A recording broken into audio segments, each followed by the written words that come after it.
Live on a Friday night at Utah Grizzlies hockey, as it's Game 2 of the Mountain Division semifinal series between the Grizzlies and the Idaho Steelheads.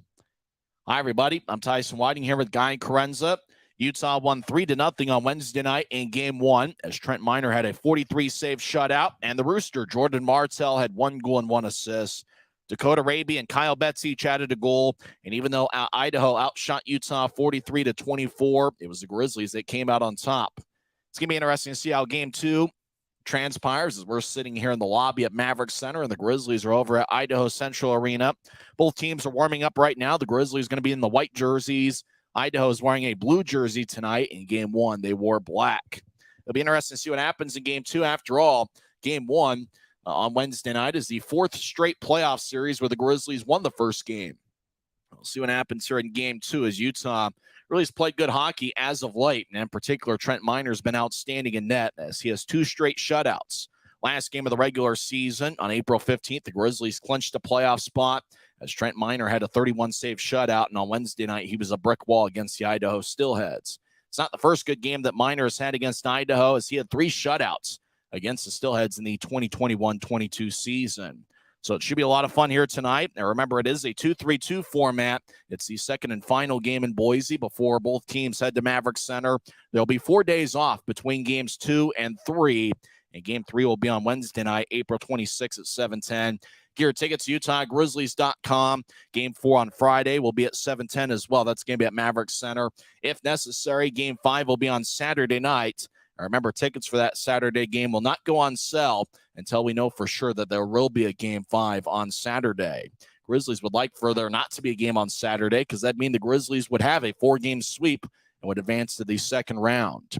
Idaho has only lost back-to-back games once this season. That was to the hands of the Tulsa Oilers in late January.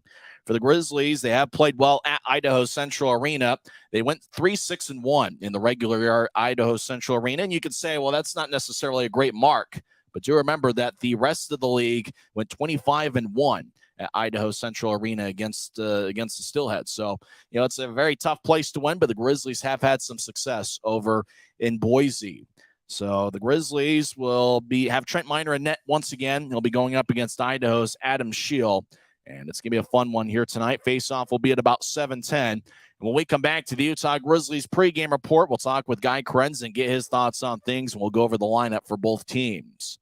We're in business on a Friday night, and you're listening to the Grizzlies Hockey Network, presented by Rio Tinto Kennecott.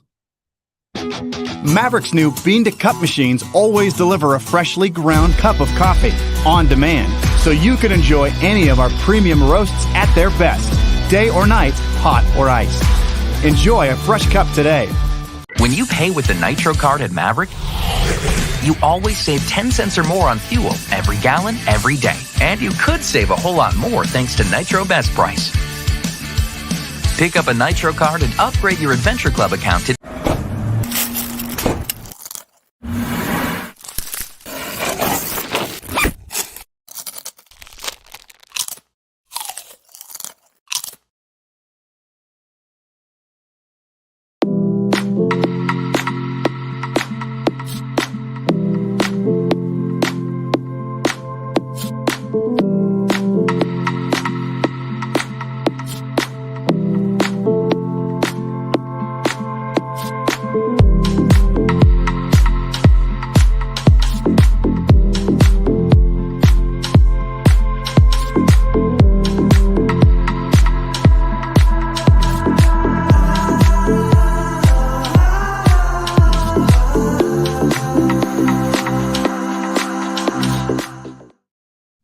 Back to the Grizzlies Hockey Network. I'm Tyson Whiting here with Guy Chiarenza. We're sitting in the lobby at Maverik Center, and the Grizzlies are a 5-hour drive away in Boise, and should be an interesting one tonight. Guy, game 1 on Wednesday, Trent Miner was a brick wall, and the Grizzlies really got some outstanding performances from Dakota Raby, Kyle Betts and company. But really, it started with Trent Miner now as a shutout in back-to-back games. Trent Miner was phenomenal, Tyson. I mean, he's been elite for the Grizzlies this season, was the team MVP. And he came up when the Grizzlies were needed and made a save when the Grizzlies were needed. In fact, 42 of them, or maybe 43. 43, as they did change that at the end of last night's game, or Wednesday's game. But the Grizzlies got exactly what they needed out of Trent Miner and really gave them a chance to win. And as a result of that, the Grizzlies did get the win in game one. When was the last time he gave up a goal? It seems to have been quite a while ago. It was a long time ago, Tyson. It's been 143 minutes and 23 seconds of game time since Trent Miner last gave up a goal. That was in the second period of that second game against the Tulsa Oilers in that 3-game set. That was the last time that he gave up a goal. And ever since then, he's been a brick wall. A couple great additions to the Grizzlies lineup on Wednesday. Dakota Raby played for the first time in a month, and he scored Utah's first goal, which turned out to be the game winner. And Johnny Walker was also in there for the first time since March 29th. It certainly was big to have those guys clicking for the Grizzlies. Their presence was certainly felt. I mean, you bring those guys back into the lineup, and it really just adds a jolt of energy to this Grizzlies roster. I mean, Dakota Raby had the game-winning goal on that Wednesday night game in game one. I'm sure he's going to be a big factor here in game two and through the remainder of the playoffs for the Grizzlies. But Johnny Walker also made his presence known to the Idaho Steelheads. I mean, they don't call him the Worm for nothing, as he was getting under the skin of a few Steelheads, was able to draw a penalty in that game. So great to have those guys back in the lineup. 5 Grizzlies players were a +2 on Wednesday night. Kyle Mayhew and Aaron Thoe, as well as forwards Keaton Jamison, Jordan Martell, and Cameron Wright. Now look at that forward line, which once again is going to be Betts, Cameron Wright, and Jordan Martell. That's got a lot of potential. That's going to be Utah's second forward line. And you talk about the ability really to do a lot of things on that line. Cameron Wright with the ability to take a lot of shots. He's a high volume shooter. Kyle Betts is a really good all around player, and the Roosters been about as hot as anybody in the league. Yeah, it really is the trifecta of awesomeness for the Grizzlies. That line is. I mean, you've got 3 really speedy guys that can make a lot of things happen on offense. But really, what stood out to me, particularly for Cameron Wright, we saw him on the penalty kill in game one. He back checks really well, and I think there was a few times where the Steelheads had some offensive opportunities, and all 3 of those guys were able to back check and get back onto the D zone and really make some great defensive plays. So really, it's just all these guys are contributing, and every guy in the Grizzlies lineup is contributing quite well. And that's why the Grizzlies had a great team effort in game one, and that's why they came away with the win. One of the things that's kind of a barometer of when the Grizzlies play well is them getting off to a fast start. First half of the season, the Grizzlies really had a tough time getting off to a fast start, and they were playing catch up a lot. Over the last couple of months, the Grizzlies have gotten off to better starts in games, and that was really indicative on Wednesday. Even though Idaho took a lot of shots on Trent Miner early, he kept it a scoreless game. And even though it took the Grizzlies a while to score on Wednesday, they're able to do so. And I think tonight, once again, getting off to a fast start is going to be critical. I think it's even more critical that the Grizzlies get that first goal in this game as opposed to what it was on Wednesday night, because for the Steelheads, now they've got that just realization creeping into their mind where, oh no, we lost a game to the Grizzlies. We're behind in the series. We're totally favored to win. People had us sweeping the Grizzlies. And now there's just that, just kind of that scare factor where it's like, oh no. And if the Grizzlies get the first goal in this game, they're going to be sitting there saying, oh, what do we do now? Because really, this is the first time that the Steelheads have faced adversity all season long. And so now they're put in a position that they haven't been all season long. If the Grizzlies can go out there and make a statement in the first 5 minutes or so and really get that first goal, maybe 2, or at least apply a good forecheck and spend a lot of time in the Steelheads offensive zone, there's going to be that uncertainty in the Steelheads' mind. And so it'll be interesting to see how they react. But I do think Idaho will come out with a purpose here to start this game. I think they're angry. I think they're frustrated with the way that they played in game one. So the Grizzlies need to be ready for that. And it's important that they get that first goal and at least establish a strong forecheck. I think it's certainly a great point in that Idaho all year really hasn't faced any adversity. It's been a similar roster from the start of the season to what it is now. The Steelheads really haven't faced any adversity. No long losing streaks, no real rough patches in their season. And I notice there's a fight night here at Maverik Center, and you notice it was some boxers. Like when Mike Tyson, before he got knocked out by Buster Douglas, well, who was really the guy that challenged him before Buster Douglas? I mean, things were so easy because he was knocking out opponents in the first and second round. You could say the same thing for Ronda Rousey before she got knocked out and was really on a hot stretch where, you find adversity and you find that opponent that isn't afraid of you and they throw the first punch and you really don't know how to respond because you haven't been in that situation. You haven't felt that adversity.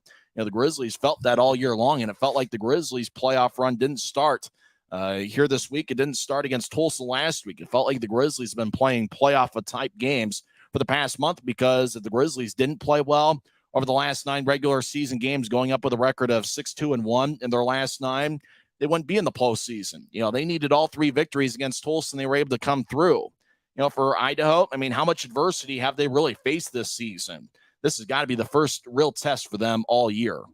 It really is, Tyson. And I think you mentioned earlier that, I mean, the only time that the Idaho Steelheads have lost 2 games in a row was to the Tulsa Oilers. Now, if the Oilers can do that to the Steelheads, certainly the Grizzlies can, as the Grizzlies are a better team than the Oilers. And so for Idaho, you're right. I mean, it's just that question of just what do we do now? And so for the Grizzlies, you got to go in and you just got to grab the fish out of the water, do what a bear does and eat it. You got to come in there and really just take it to the Steelheads and assert their dominance.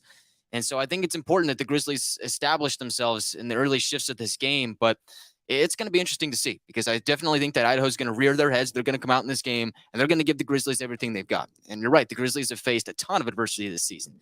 I mean, this Grizzlies roster looks almost nothing like it did back when the season started. So a lot of new faces in this group, but because of that, they've been able to build chemistry. This team is really well-rounded. We've seen players step in when plays need to be made. And so for that reason, I like the Grizzlies in this game because they're just more well-equipped to handle certain situations like this than the Steelheads are. I'm Tyson Whiting here with Guy Chiarenza, and we're hanging out in the lobby at Maverik Center. Should be a fun one tonight here on the remote broadcast, Game 2 of the Mountain Division semifinal series. When we come back in 1 minute, we'll give you our picks for the Optum first goal of the game. Who's going to score first for Utah tonight? This is the Grizzlies Hockey Network. If you're out driving and something happens to your car, truck, or even wheelchair, and you end up stuck at a rail crossing, it's going to be okay. Don't panic. Here's what you do. Get out if you can, and look for this blue sign on the metal pole. Call the number on the blue sign, and when they answer, tell them the crossing number. The number is right here. This tells them the exact location of the crossing. This is the fastest way to get trains stopped before coming through the crossing. Look for the blue. It helps you. I live for my next goal. Whether it's another pick six or another step forward in life, I wouldn't be who I am without the drive to reach it.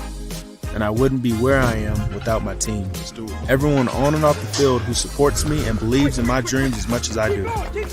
Whatever your goals are, surround yourself with people who are going to help you reach toward them. Like my friends at America First, and see where life takes you. Welcome back to Utah Grizzlies Hockey. I'm Tyson Whiting here with Guy Chiarenza. Everybody make your pick for the Optum first goal of the game. Optum is putting you at the center of everything we do. Optum is committed to making healthcare work better, leading the way to better experiences, better health, and lower costs for you. Every game we pick who's going to score first for the Grizzlies. I'm going to go with Utah's leading goal scorer this season, Cameron Wright. He is somebody that Idaho is gunning for. It seems like every time he's on the ice, there's 2 Steelheads after him. They want to make sure that they slow down Cameron Wright because the Steelheads believe that Cameron Wright is a key to Utah's success. But I got him scoring first tonight. He tied for the league lead with 9 game-winning goals this season. He was really close on a couple of occasions to getting game winners. But he's my pick for the Optum first goal of the game. Guy, who are you going with? Well, Tyson, I'm going with Keaton Jamison tonight. I thought that he played a really well two-way game in Wednesday night's win. I felt that he probably should have had a goal with the way that he was playing. And so he did pick up an assist on Wednesday's game, but I think he's going to improve on that. I think he's got the first goal in tonight's contest. It's kind of interesting. We're talking about the unsung heroes for the Grizzlies. Garrett Metcalf ended up winning the award, but you could give it to any number of players. I look at some of the glue guys on this year's club, and I think they're going to be critical in this series if they haven't already. Keaton Jamison had an assist in Utah's empty netter that was scored by the Rooster with less than 2 minutes left on Wednesday night. But you also look at Dylan Fitz, who appeared in all 72 regular season games. He's been a glue guy all year. And the Grizzlies continue to put Tyler Penner in good situations and in good forward lines. You know, he's a guy that's going to take a lot of faceoffs tonight, and he's certainly going to be critical. He's been a glue guy for the Grizzlies over the last 2 years. Somebody you know can show up, and you can count on him every game. Connor McDonald and James Shearer, those have been glue guys for the Grizzlies all year long. And really, you think about guys who have stepped up over the last month or so. I mean, Dakota Raby's been out, but he's been a glue guy for the Grizzlies all year. And I think about Kyle Mayhew. You talk about the defensive lineup, and you talk about some of the things that have improved for the Grizzlies as the year's gone on. I mean, Shearer and McDonald have been constants. Aaron Tho's been outstanding since February 11th.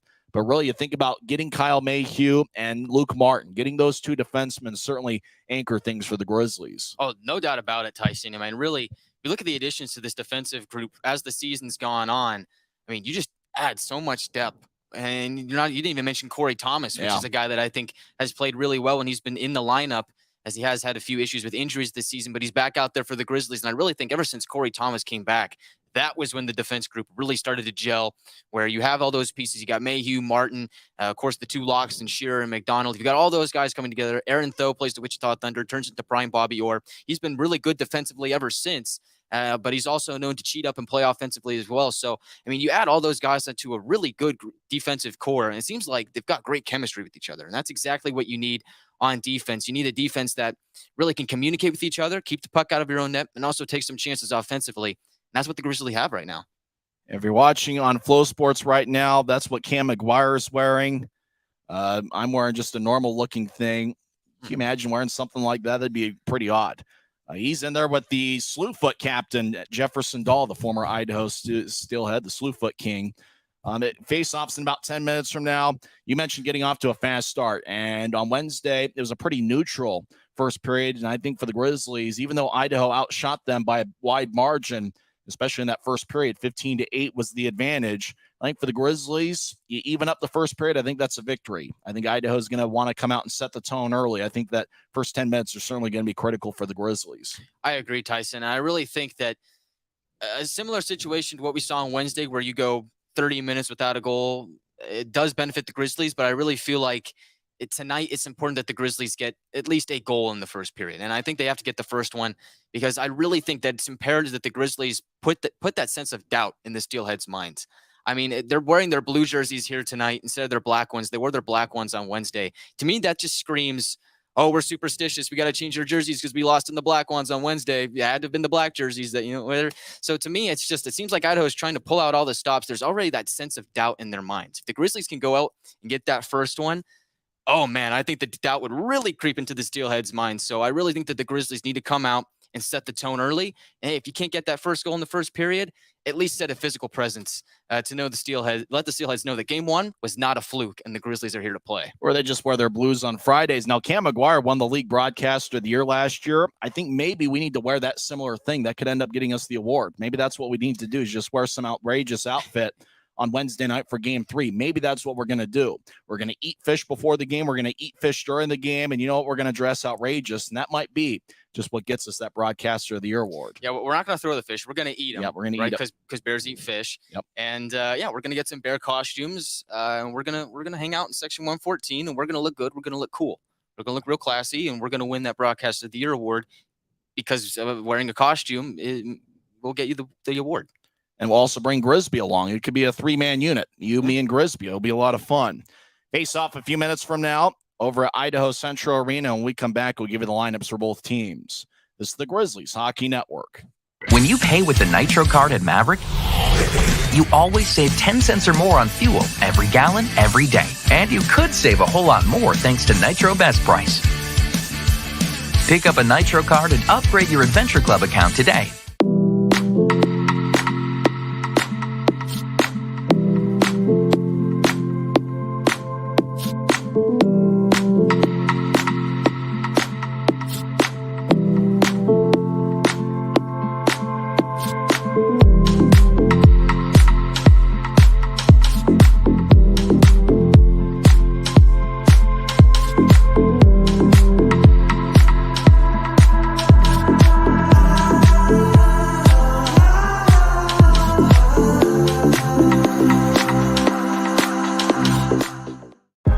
I live for my next goal. Whether it's another pick six or another step forward in life, I wouldn't be who I am without the drive to reach it. And I wouldn't be where I am without my team. Everyone on and off the field who supports me and believes in my dreams as much as I do. Whatever your goals are, surround yourself with people who are going to help you reach toward them. Like my friends at America First, and see where life takes you. Maverik's new bean-to-cup machines always deliver a freshly ground cup of coffee on demand, so you can enjoy any of our premium roasts at their best, day or night, hot or iced. Enjoy a fresh cup today. If you're out driving and something happens to your car, truck, or even wheelchair, and you end up stuck at a rail crossing, it's going to be okay. Don't panic. Here's what you do. Get out if you can, and look for this blue sign on the metal pole. Call the number on the blue sign, and when they answer, tell them the crossing number. The number is right here. This tells them the exact location of the crossing. This is the fastest way to get trains stopped before coming through the crossing. Look for the blue. It helps you. Welcome back to Utah Grizzlies hockey. I'm Tyson Whiting here with Guy Chiarenza. Now, the box score has been known from time to time to screw things up, but here are the starting lineups according to the ECHL box score. First, for the visiting Utah Grizzlies, who won Game 1 3-0.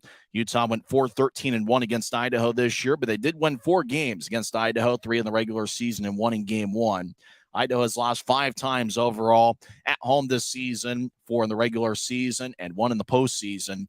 4 of those 5 losses have come to the hands of the Grizzlies. Starting in net is the shutout king, Trent Miner, who's got 10 career regular season shutouts in a Grizzlies uniform, 11 career pro shutouts, as he had 1 clean sheet with Colorado in the AHL at the end of the 2020-21 season. Miner for the season in 37 games had a record of 17, 15, and 3 with 3 shutouts, a 3.04 goals against average, and .910 save percentage. Miner has not allowed a goal since late in the second period against Tulsa on April 14th. They streaked that last over 141 minutes. He's a starting goaltender. Garrett Metcalf is the backup tonight. Starting defensive pairing, James Shearer and Luke Martin.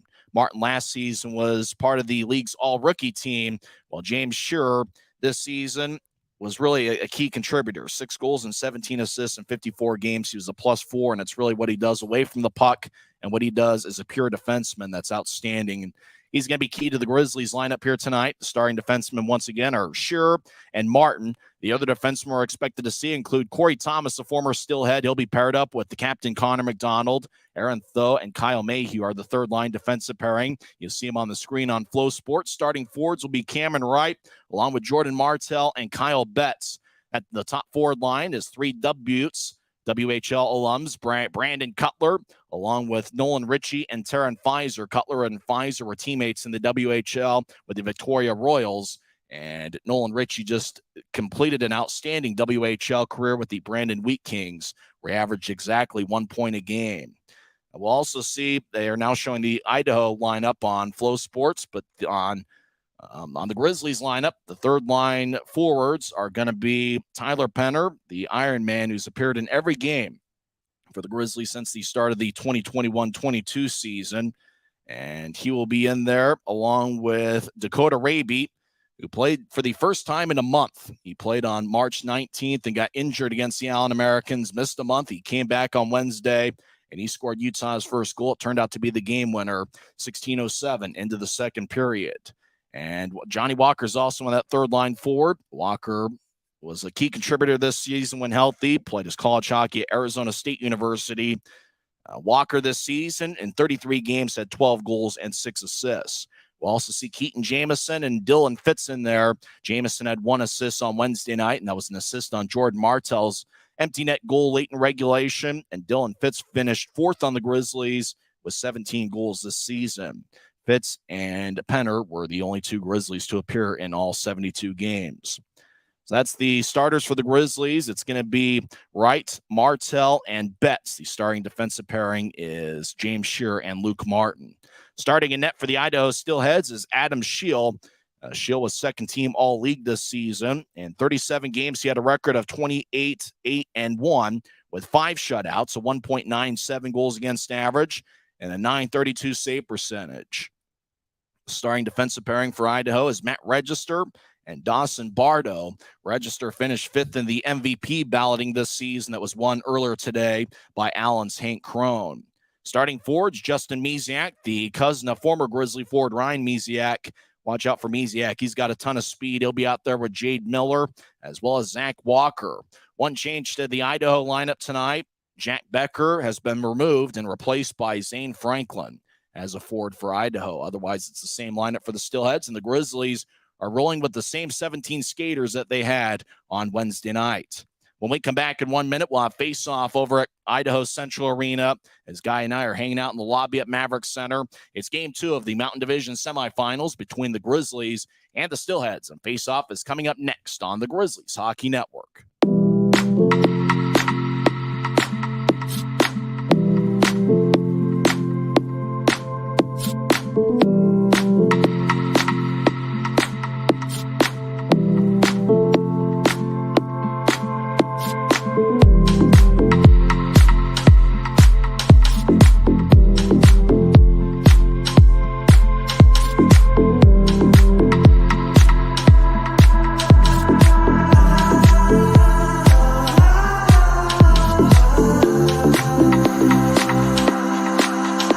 Expectations here will always remain high, and we'll continue to find a way.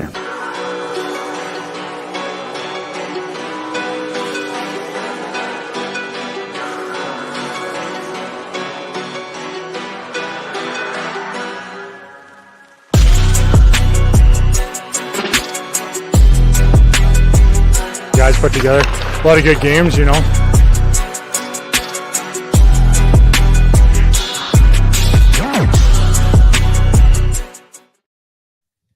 It's a great night for hockey as it's game 2 of the Mountain Division semifinal series between the Grizzlies and the Idaho Steelheads.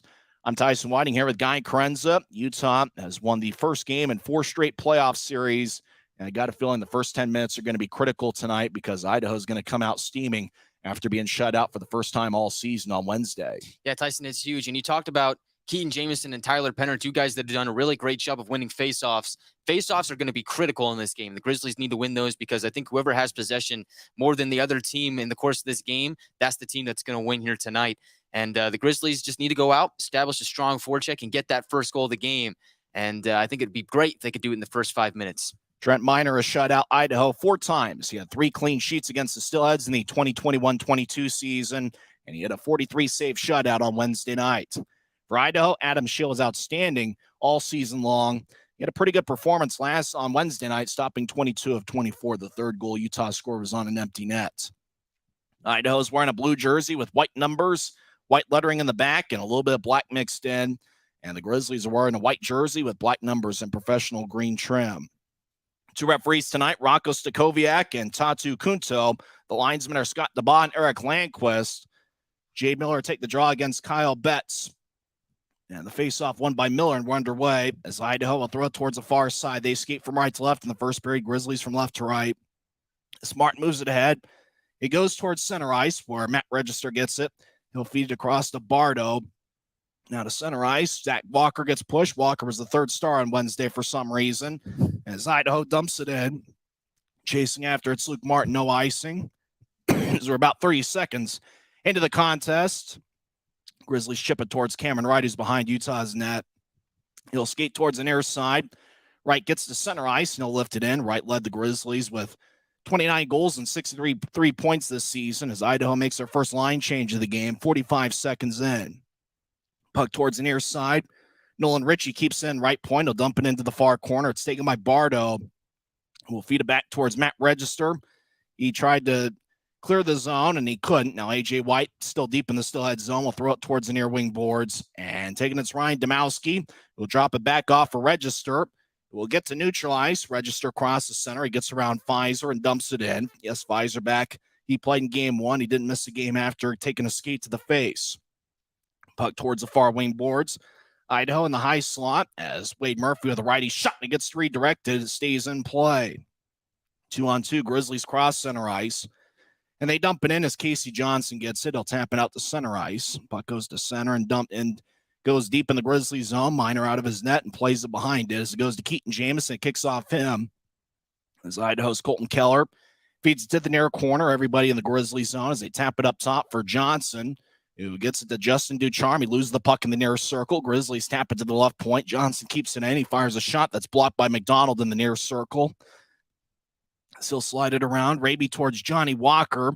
The ASU product crosses center ice, dumps it in as Jamison towards the far corner gets hit. Colton Keller gets hit by Raby. The puck goes back to neutral ice. And, of course, we don't have a whistle for 2 minutes after I needed some water. Still need some water.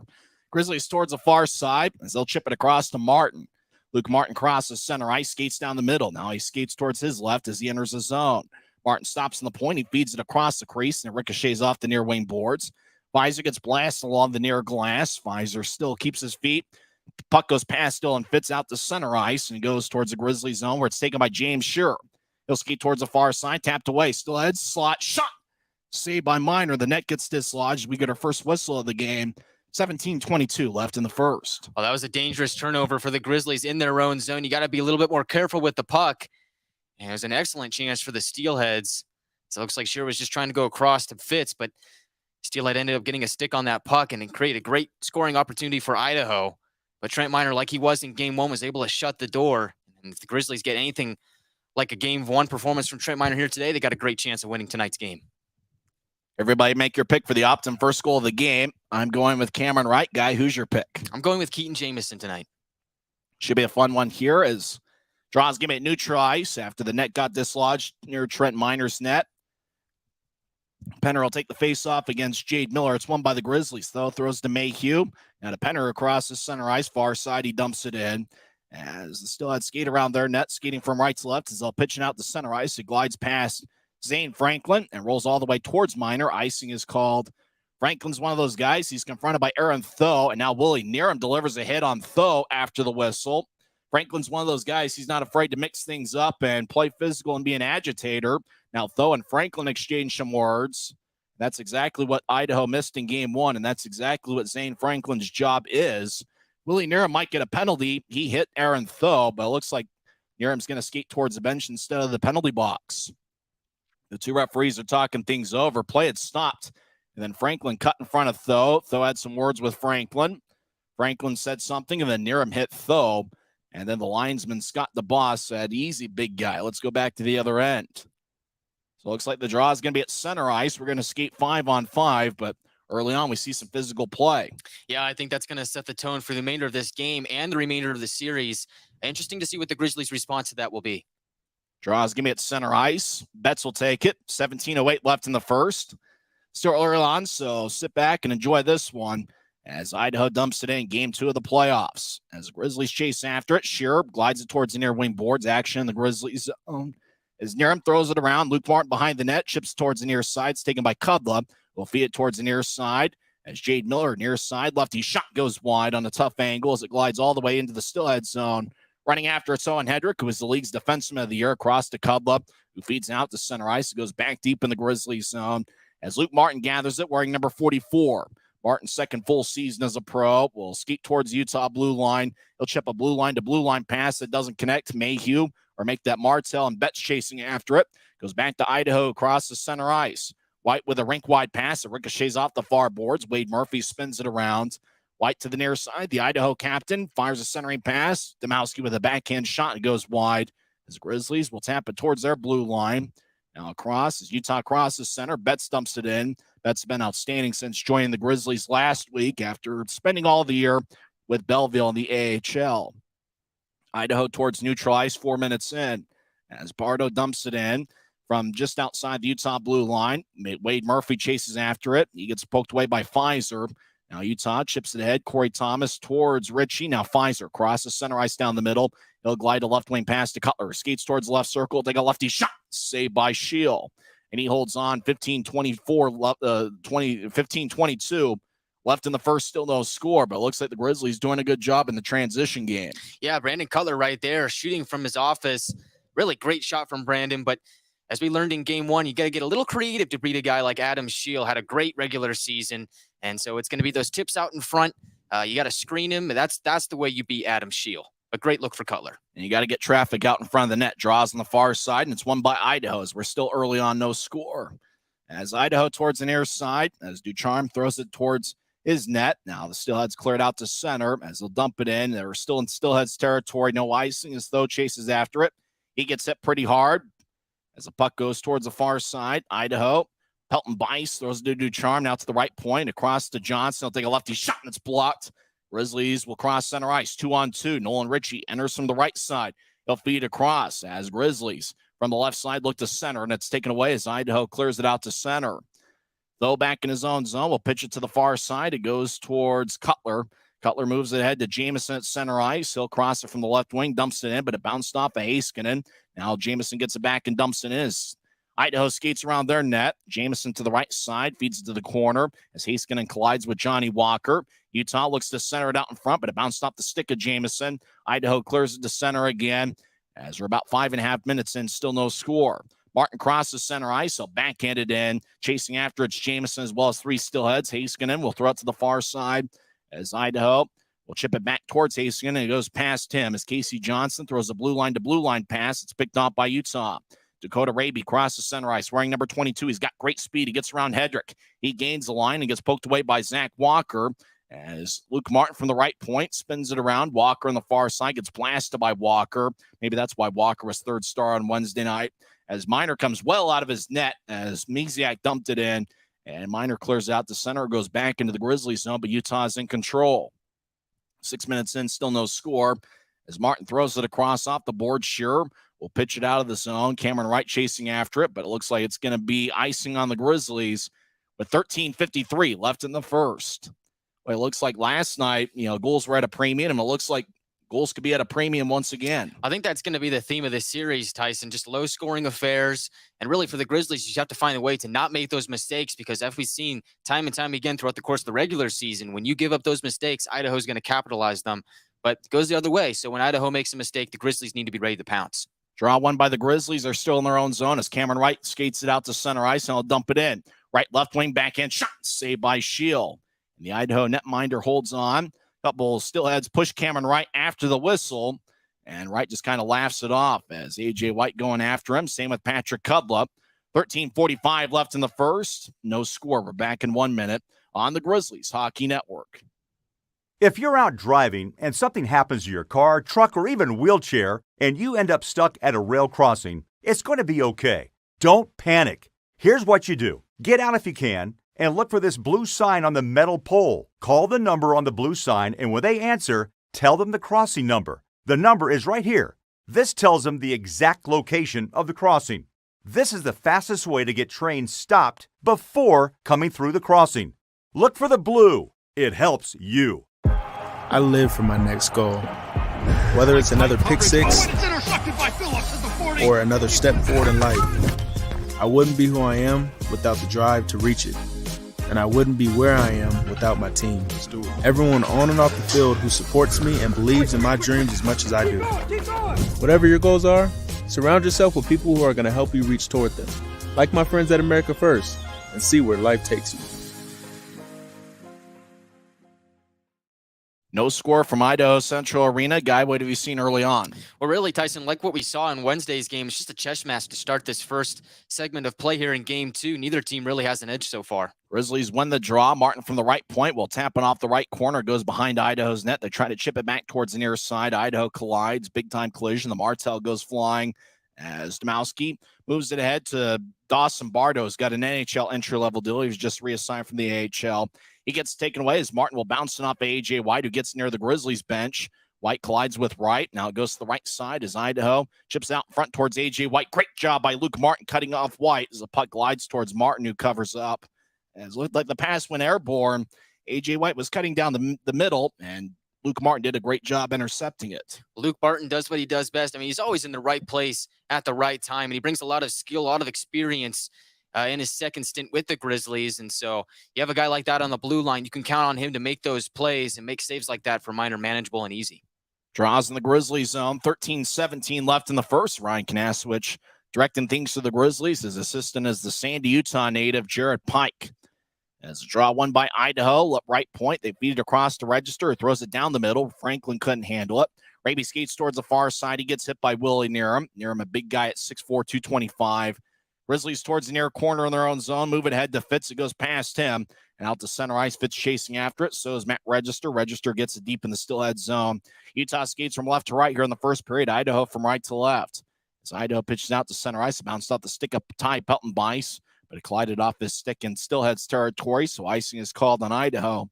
As we get yet another whistle, 12:48 left in the first. We've had quite a few whistles here early on.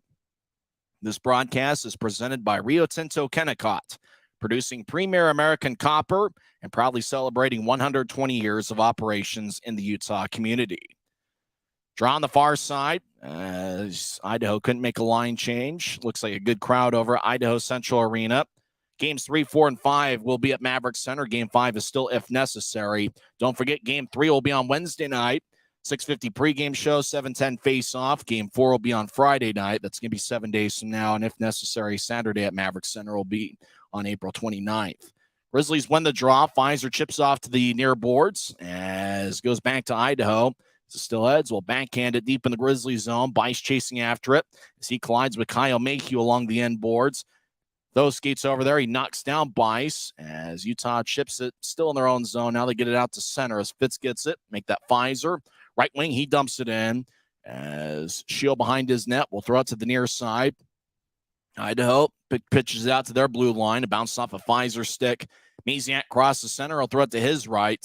Idaho feeds it to the left corner on one hop of the ice. As McDonald skips it ahead, it goes back to Raby. He gets the puck. Raby skates down the middle. He veers off to the left circle. Raby with a shot. It hits the side of the net. Raby gets it back. Try to get it to Walker. Steelheads got a stick in the way. Now along the near boards, Idaho chips it off the glass, and it goes deep in the Grizzlies zone. McDonald and Thomas chasing after it, and the arm is raised by Scott DeBaugh, the linesman, as Idaho's called for icing again. 11:51's left in the first, and it's kind of interesting to see the stretch passing game on both teams. Yeah, that's something that the Grizzlies tried to utilize in Wednesday's game, and you see Dakota Raby kind of just bustling in to the Steelhead zone. I mean, brings a lot of speed to his game, really a crafty player, seems to create things out of nothing, and there he was on that last shift, just bursting around the Steelhead zone, trying to make something happen. No score here. 11:51 left in the first as Idaho wins the draw. Heiskanen around his net. As Idaho from right to left will chip it to center ice as Misiak gets blasted by Keaton Jamison. Misiak is down, and Colton Keller says, we're going to fight. As Colton Keller's in a fight after Misiak got hit, Keller throws in 2, 3, 4 lefts on Jamison. Now a fifth left. Jamison keeps his feet as Keller. Now Jamison with a right, and he knocks down Colton Keller. As Jamison and Keller fought after Jamison blasted Justin Misiak at neutral ice, and Keller immediately dropped the gloves and said, we're going to fight right here and right now. Looked like Keller got in 4 or 5 lefts, and then Jamison connected on a right to knock down Colton Keller. As Keller felt like he was standing up for his teammate and Justin Misiak, who got blasted by Keaton Jamison. Now Keller's sitting in the penalty box, and he is staring down Keaton Jamison. Now he looks at the video board as Misiak, I think Keller thought it was a headshot, and really it was just a body shot, and Misiak wasn't looking at him. And I think Keller thought that the hit was a little bit higher than it really was. So Keller went after Jamison. Both guys are, I believe, going to get 5 minutes for fighting, unless they decide that Keller should get more than that. And it looks like we'll just skate 5-on-5, but big fight here in game 2. Oh, what a fight from Keaton Jamison, man. I mean, he took a few punches to start that fight. There's no doubt about it. But the finisher from Jamo, oh boy, it really showed Colton Keller on that fight. Big hit. I think that was a clean hit. You're right, just a body shot, a hit to the shoulder. But Keaton Jamison, man, holding his own and really setting the tone here early on in game 2. Well, it looks like Jamison's got a cut under his right eye or his left eye. As Keller, is a southpaw. We saw him in a few fights earlier against the Grizzlies, not only this season, but last year as well. The two team leaders, McDonald for the Grizzlies and Matt Register, looking over with the officiating unit. Really, the question is, do you give Keller something extra? Jamison looked like he was going to move on, and Keller said, no, we're going to fight. Like I'd mentioned before, I think Keller thought the hit was maybe higher and maybe a little bit more towards the head than it really was. It looked like a body shot. Misiak was just you didn't see Jamison. It was just one of those where it was a big hit, no question about it. As Jamison's got a ice pack over his left eye, as there's a cut there, and he's going to attend to that. But they're going to show the hit again at center ice, and Misiak was just looking the other way. This camera angle actually missed the hit, but then Keller jumped over Misiak. Well, good thing Keller jumped over Misiak. It could have been a scary situation. He jumped over Misiak to get at Keaton Jamison. Yeah, he was quick to go after Jamison. But again, even from what I saw on the first replay, because that replay didn't really show us much. But, I mean, even what we saw on the first time around, it seemed like it just hit the shoulder it's of Misiak. It just seems like Misiak didn't see Jamison coming, but it hits him on the far side. So, again, I think that's a clean hit, not anything to the head, just really it's that unawareness from Misiak that makes him topple down like that. I can see why Keller would have taken offense to that hit, thinking that it could have been a headshot, but really, he just catches shoulder. Misiak, after laying on the ice, was able to get back to his feet from what it looks like. They're going to throw Jamison out. They list the score bug with an official review. They're going to throw Keaton Jamison out of this game, I believe, for what looked like a body shot where Misiak wasn't looking. I'm a little bit surprised by that. So it looks like one of Utah's real glue guys, and Keaton Jamison, he's going to the locker room. Looks like the Grizzlies get a power play, though, according to the scoreboard. But it looks like it's either a misconduct or a game misconduct, as the officials told Keaton Jamison to go to the locker room. There may also be the potential that Keaton Jamison's going to the locker room to get looked at for his eyes. So that's possible. That's also another possibility, especially with the Grizzlies potentially having a power play here. So I think it'd be hard to see Jamison getting tossed. I don't think we'd see the Grizzlies get a power play in that situation. But either way, the Grizzlies lose a depth piece in Keaton Jamison early. 11:38 left in the first period. No score, as one of the officials is going to Ryan Kanasowicz to let him know the situation. It's one of the things about not being here that can be frustrating at times from our perspective. As the official that's talking to Kanasowicz is Rocco Stakoviak. Tatu Kunto is talking with Everett Sheen. Sheen is probably saying that Jamison should be thrown out of the game or something. Although the replay, we thought, maybe at the first glance that we had, maybe thought that the hit was a little bit higher than it really was. It's one of those where if Misiak's bracing the hit, it's really not what it is. The scoreboard does have a 2-minute power play for the Grizzlies. As Keller's in the box right now, he's got an ice pack over his left hand, as that left hand connected a few times on Jamison, and then Jamison was able to get a right or two after that. So Utah gets a 2-minute power play, and when they update the box sheet on the ECHL app, we'll let you know what it says. But it looks like a critical power play for the Grizzlies early on. Utah this season was an even 19% on the power play. Idaho had one of the better penalty kill units in the league at 84.1%. Now, interesting to note that Jamison would be on this power play unit taking the face-off. He's replacing this power play unit by Dylan Fitz, as Wade Murphy goes to the box to represent Colton Keller. As Keller is going to get more in 2 minutes, he probably also got a 5-minute fighting major. So that's big not having Wade Murphy on the ice for that 2-minute stretch, as he's one of Idaho's best forwards. 11:38 left in the first period, still no score. Jamison's in the locker room right now. Once the ECHL box score updates things, we'll let you know what penalty he got. Looks like Johnny Walker, sporting a sweet-looking police-style mustache, is representing Jamison in the box. As Idaho wins the draw, Register lifts it in the air. It's gloved to the left point by Martin. Now Idaho pokes it back to center as it goes over to Cameron Wright. As Utah's on the power play for 2 minutes, as Luke Martin skates around Miner's net. Utah was 8 for 15 on the power play in the last 3 regular season games. Martin ships it back to Martell. The Rooster crosses center ice. Now he enters from the right side, throws it back to Martin. But the Grizzlies exit the zone, and they'll skate back to their own end as Martell's pass to Martin went wide. As Martin will skate to neutral ice. Now chip it back to Martell, who gets it across to Wright. Now left wing pass to Raby, I believe. They chip it across to Fitz. Right wing shot, saved by Shield. Register gets the rebound, and he clears it out. 1:12 left in Utah's power play as Martin skates around Miner. As Martin down the middle, Utah's outshot Idaho 3-1. As Martin chips it towards the Rooster at neutral ice, he'll cross center. He'll drop it off for Cameron Wright. Now the Rooster gets it back over towards Wright. It goes past him. Dylan Fitz will wrap it around the boards. Goes back towards, I believe, Kyle Betts. He feeds it around. Fitz on the right side near the corner, gets it. And so he'll chip it behind Kyle Betts. It goes towards the Rooster, skates after it in the far corner. He collides with Dawson Barden. Now the Grizzlies chip it out in front, right with a shot, saved by Shield. Rebound goes to the Grizzlies in the near side as Martin in the high slot will skate towards his left. Now Martin stops. He'll feed it to the far circle as Martell over to Martin. Martin fakes the shot, gets over to the Rooster. Martell gathers it. He'll skate towards his right. He'll take a righty shot. Pad saved by Shield. Puck goes to the far side as Fitz wraps it around the boards. Less than 20 seconds left in Utah's power play as Martin tried to keep it in but couldn't. And he'll throw it back as Utah makes a line change across to the Rooster. As Utah only changed up a few skaters. He'll get it up top for Mayhew, who replaced Martin. Now to the right side for Tho. 3 seconds left in the power play. Back to the right side as Wright chips it across to Martell. Bounced off of his stick. And it goes back towards Fitz, who will feed it across. Right point to Tho. He'll spin it around. Cameron Wright has to go past him. Register cuts it off behind Idaho's net. As now we're skating 5-on-5 as Murphy's out of the box representing Keller. As Pelton Bice gains center ice, he skates down the middle. Now he'll chip it to his left to Misiak, who didn't miss a shift after getting hit in the body. As Pelton Bice on the far side skates over there. Cutler gets it, and he'll feed it from one corner to the other. As Grizz chip it towards Nolan Ritchie, he never got it. As Idaho feeds it to the far side. One-timer, saved by Miner.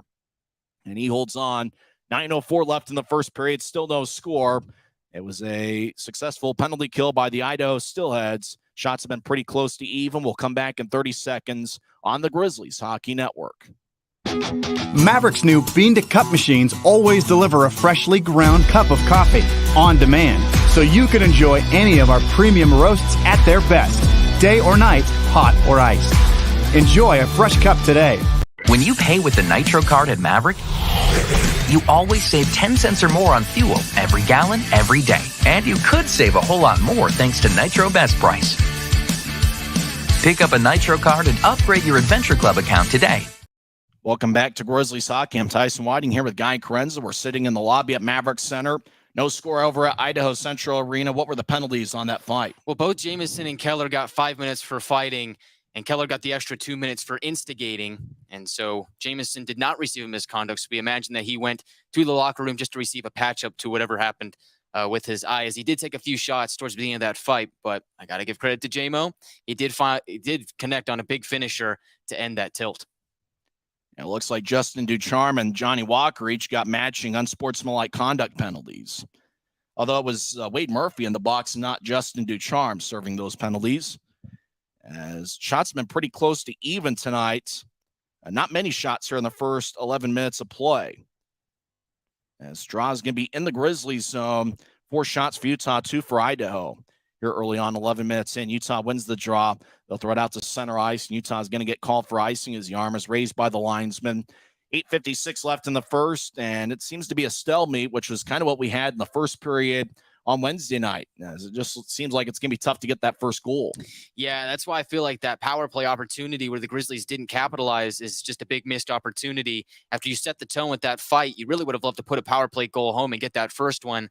But now the Grizzlies are going to have to find a way to score 5-on-5. Draw's going to be in the near side of the Grizzlies zone. It's won by A.J. White. He goes up top for Casey Johnson. He'll take a lefty shot and goes wide as it ricochets off the boards and glides towards the near side. Murphy around to A.J. White. He chips it up top.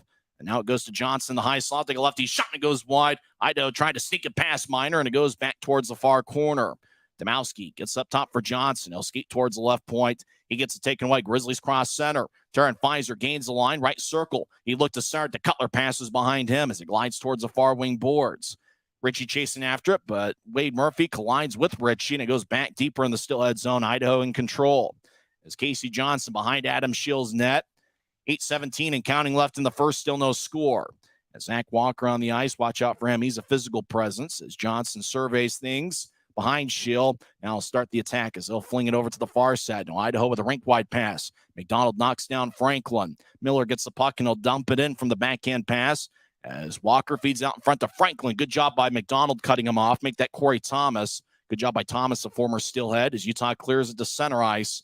Grizzlies with the puck as Walker gets bounced off the boards. Puck goes behind him. Another Grizzly gets it. They cross center ice. They'll dump it in. Normally this would be Jamison's shift, but Penner replaces Jamison over there with Walker and Raby. Puck goes to the far side and goes back to Idaho across the center ice. They skate into the right as they'll chip it over towards Owen Hedrick. He'll take a sharp angled shot that goes wide. Puck goes to the near side as Pelton Bice will fire a shot that's blocked. I think it was blocked by Penner. As Hedrick fires it to Walker, he'll take a righty shot and it goes wide. He tried to go glove side on Miner. Now it goes back to Walker. He'll feed it to the far corner. As Idaho around the net, gets to Pelton Bice on the near side. He'll get it up top to Kudla. He'll slide it across to Hedrick. He'll take a righty shot that goes wide. Idaho wraparound shot saved by Miner. Now it goes to the high slot. Owen Hedrick, righty shot goes wide as he was standing nearby Walker. Now left side, Bice, lefty shot, and it's over the crossbar. Miner says it's out of play, and the other officials agree. As play is stopped, 6:58 into the left in the first. It looks like that's Idaho's best stretch offensively, getting a few shots on Trent Miner. Yeah, that was a much-needed whistle for the Grizzlies. They were kind of under siege in their own zone. Great stretch for Trent Miner, though, making some key saves. But Idaho's really pushing the pressure. The Grizzlies need to push back. Both teams have taken 4 shots here so far. Idaho missed the net on a few occasions, and Grizzlies blocked a couple shots. Tyler Penner blocked one, and I think there was a couple other blocked shots in that stretch as well. Pelton Bice will take the draw against, I believe, Kyle Betts. As a face-off won by Idaho. Register in the high slot, throws it down the middle. It's picked off by Utah, clears it out to center.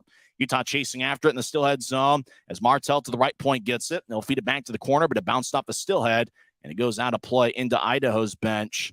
Looks like the draw might be in the Steelhead zone with 6:45 left in the first. One of Idaho's best offensive players has been Ty Pelton-Bice. Looks like he's been active here early on. Bice had 46 points in 43 games, 19 goals and 27 assists. He battled some injuries this year, but he was a plus 26 for a high-powered Idaho team.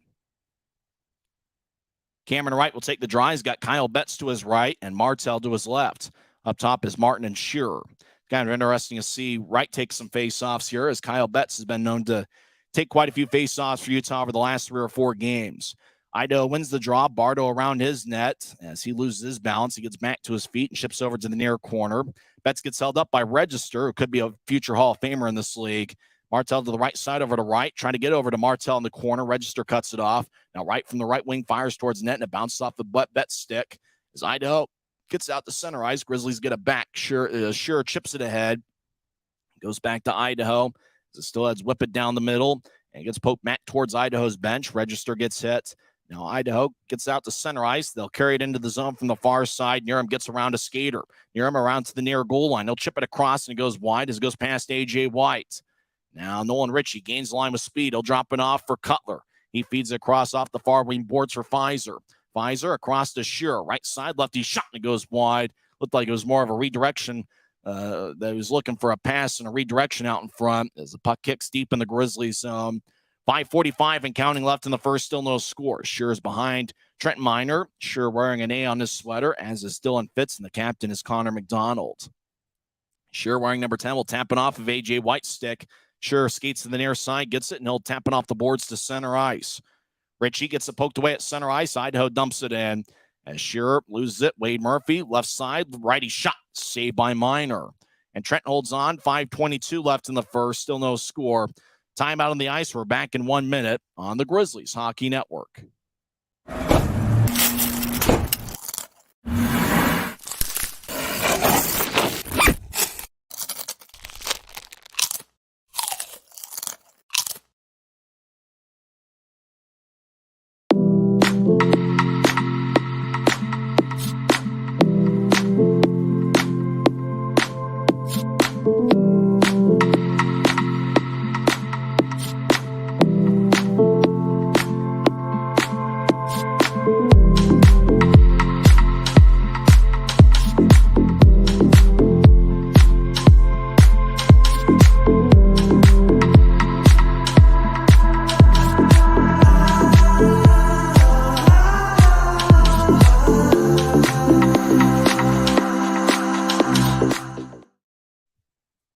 Still no score, 5:22 left in the first. Neither team scored in the first period on Wednesday night.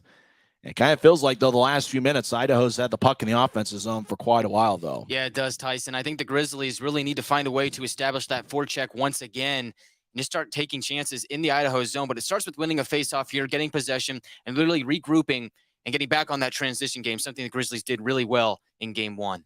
Draw's going to be in the near side. Shots have been pretty close to even, as Ryan Domowski will take the draw against, I believe, Tyler Penner.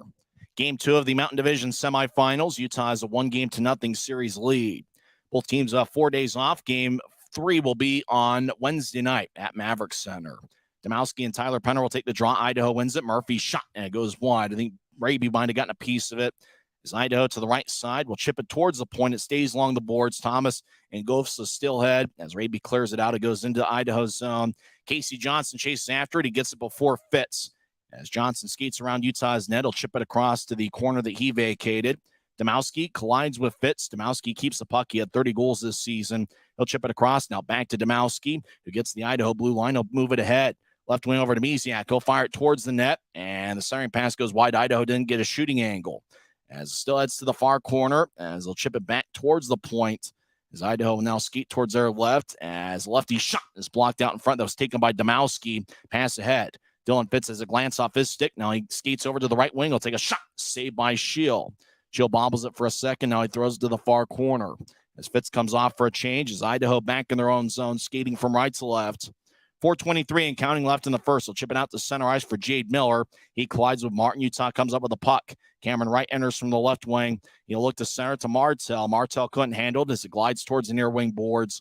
As Martin gets held up by Miller. As the arm is raised by the linesman. Now Martin, right wing shot, saved by Shield. Franklin touches up the puck, and the Grizzlies are going to be on the power play for the second time tonight. Hooking is going to be the call, and it was drawn by Luke Martin. As going to the Rogers and Russell Legal Solutions holding cell is number 26, Jade Miller. Have you or someone you know been charged with a DUI? Rogers and Russell is Utah's DUI defense firm. Consequences for driving under the influence in Utah are serious, and you need great attorneys on your first line. Look for a letter in the mail from Rogers and Russell inviting you to schedule a free consultation. Don't throw away or disregard this letter. Call and get Utah's #1 DUI defense team, Rogers and Russell. Jade Miller, the North Dakota native, is in the penalty box. 4:03 left in the first. We're still scoreless. Utah's 0 for 1 on the power play. The draw is going to be in the right circle. Keaton Jamison will take the draw, fresh out of a 5-minute fighting major. Jamison's in there. He wins the faceoff. Pfizer gets up top for Mayhew. He'll throw it to the near goal line. Now back to Pfizer. Down the middle. Righty shot goes wide. Idaho gathers it, and they'll clear it out. As Kyle Mayhew will skate deep into the Grizzlies zone, and he'll get it from Trent Miner, who's behind Utah's net. Mayhew gets it. He skates down the middle. Now he tries to get around a defender. Mayhew kicks it out to center ice and chases after it. Register gets it in the Steelhead zone as Idaho will tap it off the far boards. They cross center ice. Steelheads move it ahead. Idaho gets taken away by Pfizer. Now Pfizer gets it back as he'll cross center ice. Left wing. Pfizer gains the line. He'll drop it off as the Grizzlies skate towards the far corner. They'll chip it up top as Mayhew across to Jamison.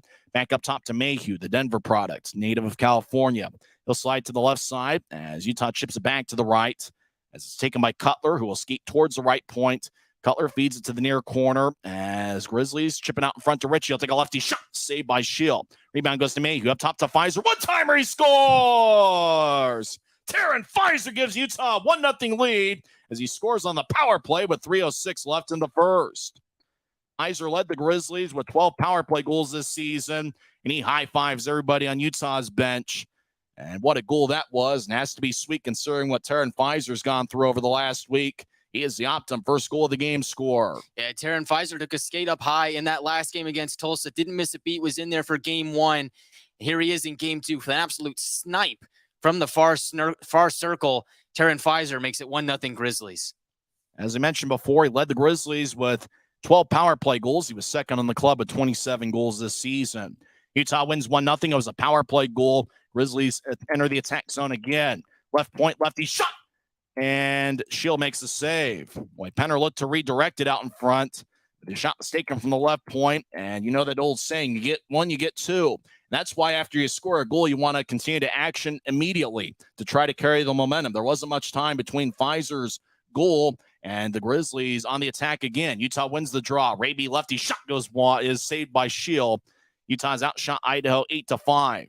As Idaho crosses center ice, Pelton Bice will lift it to the far corner. Keller chases after it. He collides with Corey Thomas. Fits over there as well. Idaho glides it to the right point. Now they get to Cutler in the high slot. Take a lefty shot, and it's blocked as it creams off the far boards. Raby overskates it as Utah chips it back towards the corner. Fitz delivers a hit. McDonald in the area. Raby gets it, and he'll clear it out.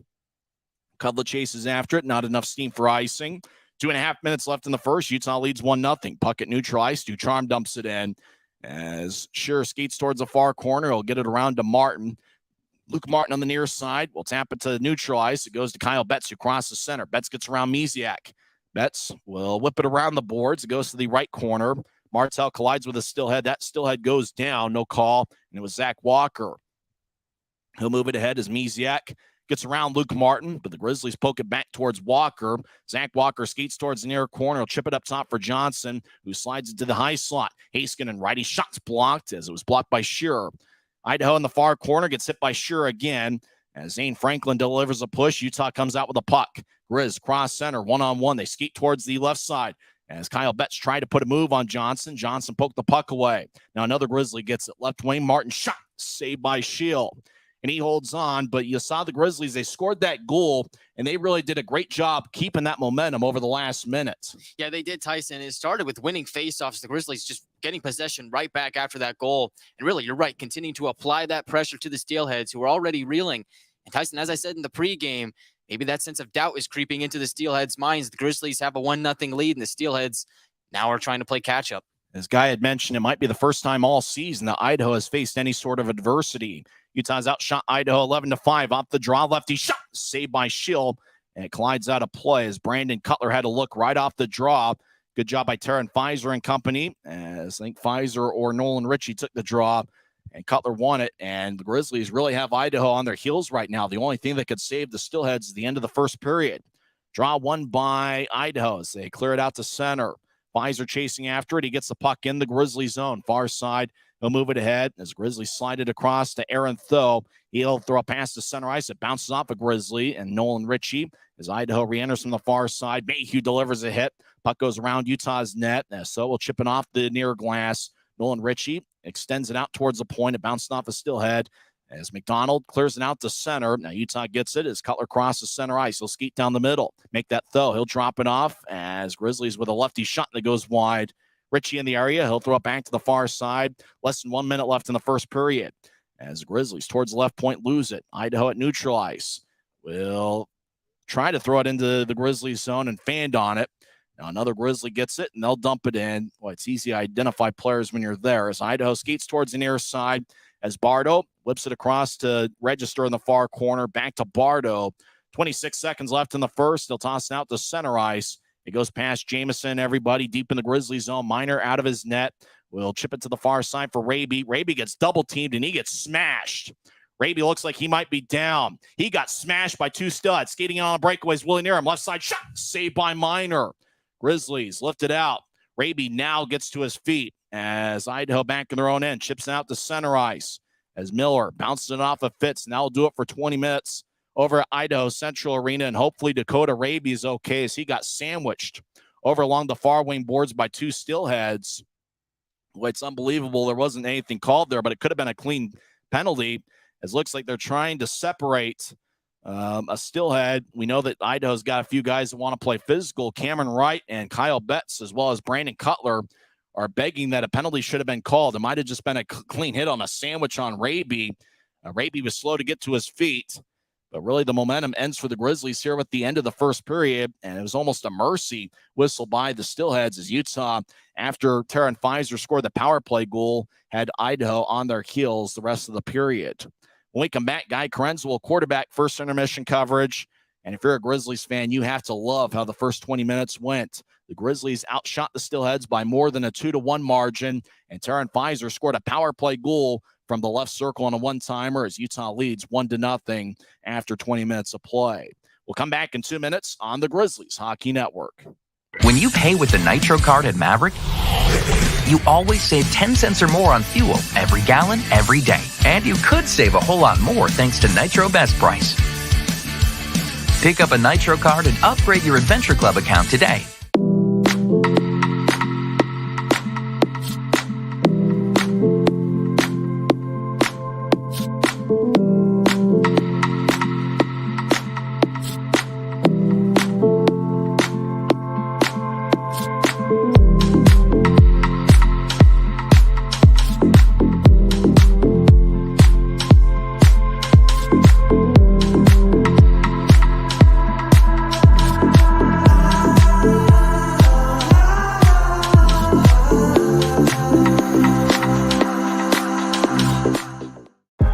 I live for my next goal.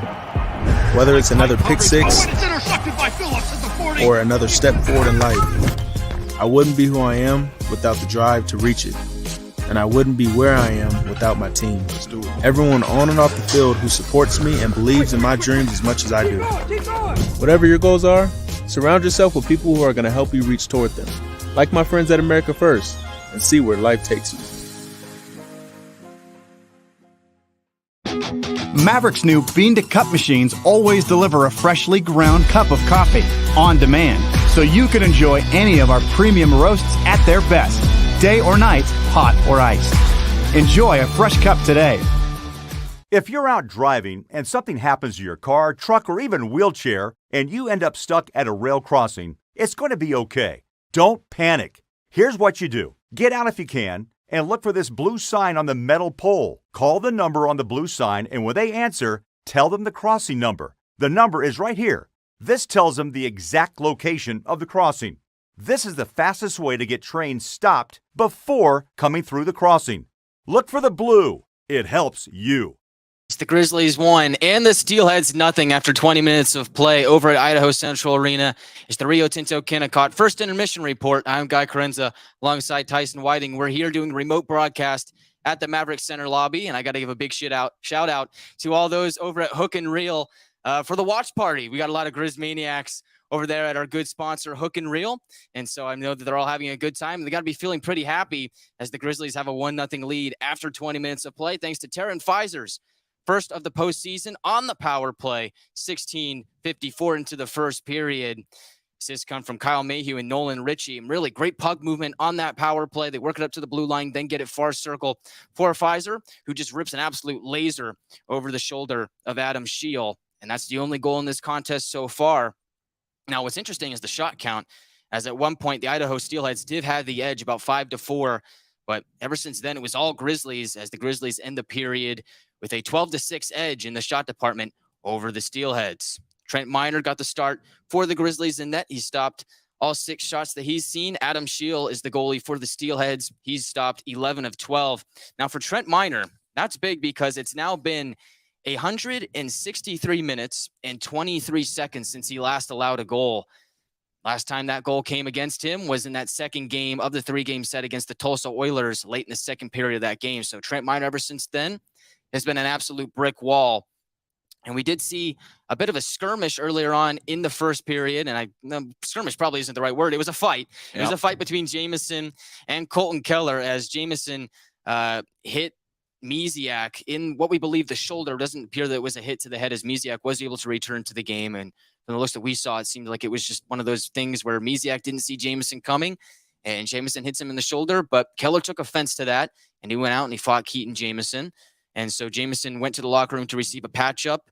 And so the Grizzlies did go on the power play after that happened as Keller got 2 minutes for instigating for going after Jamison. The Grizzlies weren't able to connect on that power play, but 15:57 into the first, Jade Miller got 2 minutes for hooking, and that was where the Grizzlies capitalized on the power plays. They are 1 for 2 in this game. Idaho is yet to have a chance on the power play, but really great first period for the Grizzlies. They got the Steelheads on their heels. How did the Grizzlies build upon that in the second period?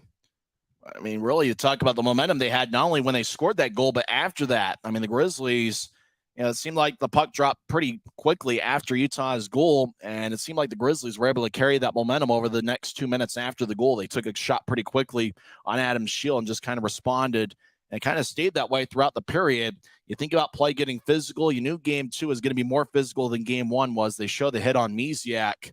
And Colton Keller, I think, believed it was a little bit higher than it is. I mean, really, for Keaton Jamison, what are you supposed to say? Hey, look at me. I'm going to hit you here.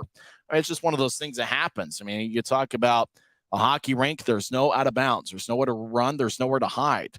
Just happened to be Jamison hit Misiak pretty hard, and Colton Keller said, we're going to fight. Grizzlies got a 2-minute power play out of it, and they didn't score on that man advantage. They had a tough time entering the zone on a couple of occasions on that first power play. But you get another power play late in the first period, and they do a great job entering the zone and working the puck around. And I think that was Mayhew up top, just slid it across to Pfizer in the far circle, and Pfizer just threw a laser towards Adam Scheel and went past the Idaho goaltender. And you think of all the people that could be the opt-in first goal of the game score. What a story Tyson Pfizer is. He was cut badly last Saturday in the regular season finale against Tulsa. Luckily, it probably turned out as well as it could under that situation. And if you're at Maverik Center, you saw just how much blood there was on the ice. And, it was amazing to think about, coming back. We actually saw him on the bench in the third period wearing one of those college style cages. He was back on the bench that same game. Probably wanted to come back and play. They didn't let him come back and play in that game. But you think about, Pfizer scoring that goal and what a story it is. And he's got I think a different style of mask today. It looked like it's more of the shield, the visor, as opposed to looked like he had a different style mask for game 1. But it's great to see him score the goal, and it's not surprising to see it come on the power play. He did lead Utah with 12 power play goals. And really for the Grizzlies, this first period went about as well as you would like. Miner was outstanding again.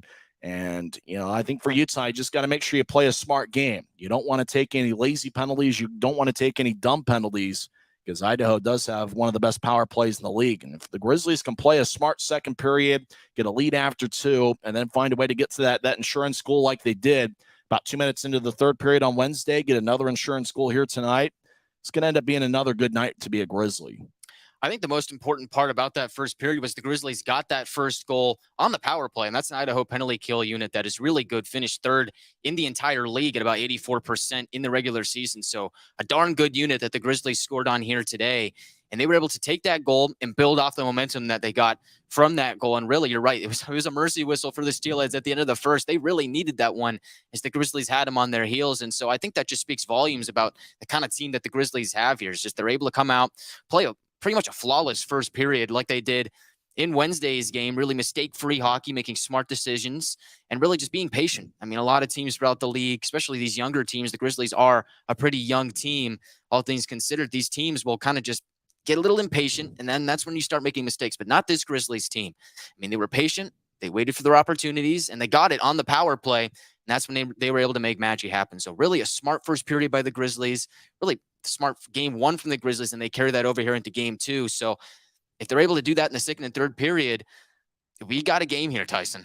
The winner of this series will face the winner of the Allen Americans Kansas City Mavericks series.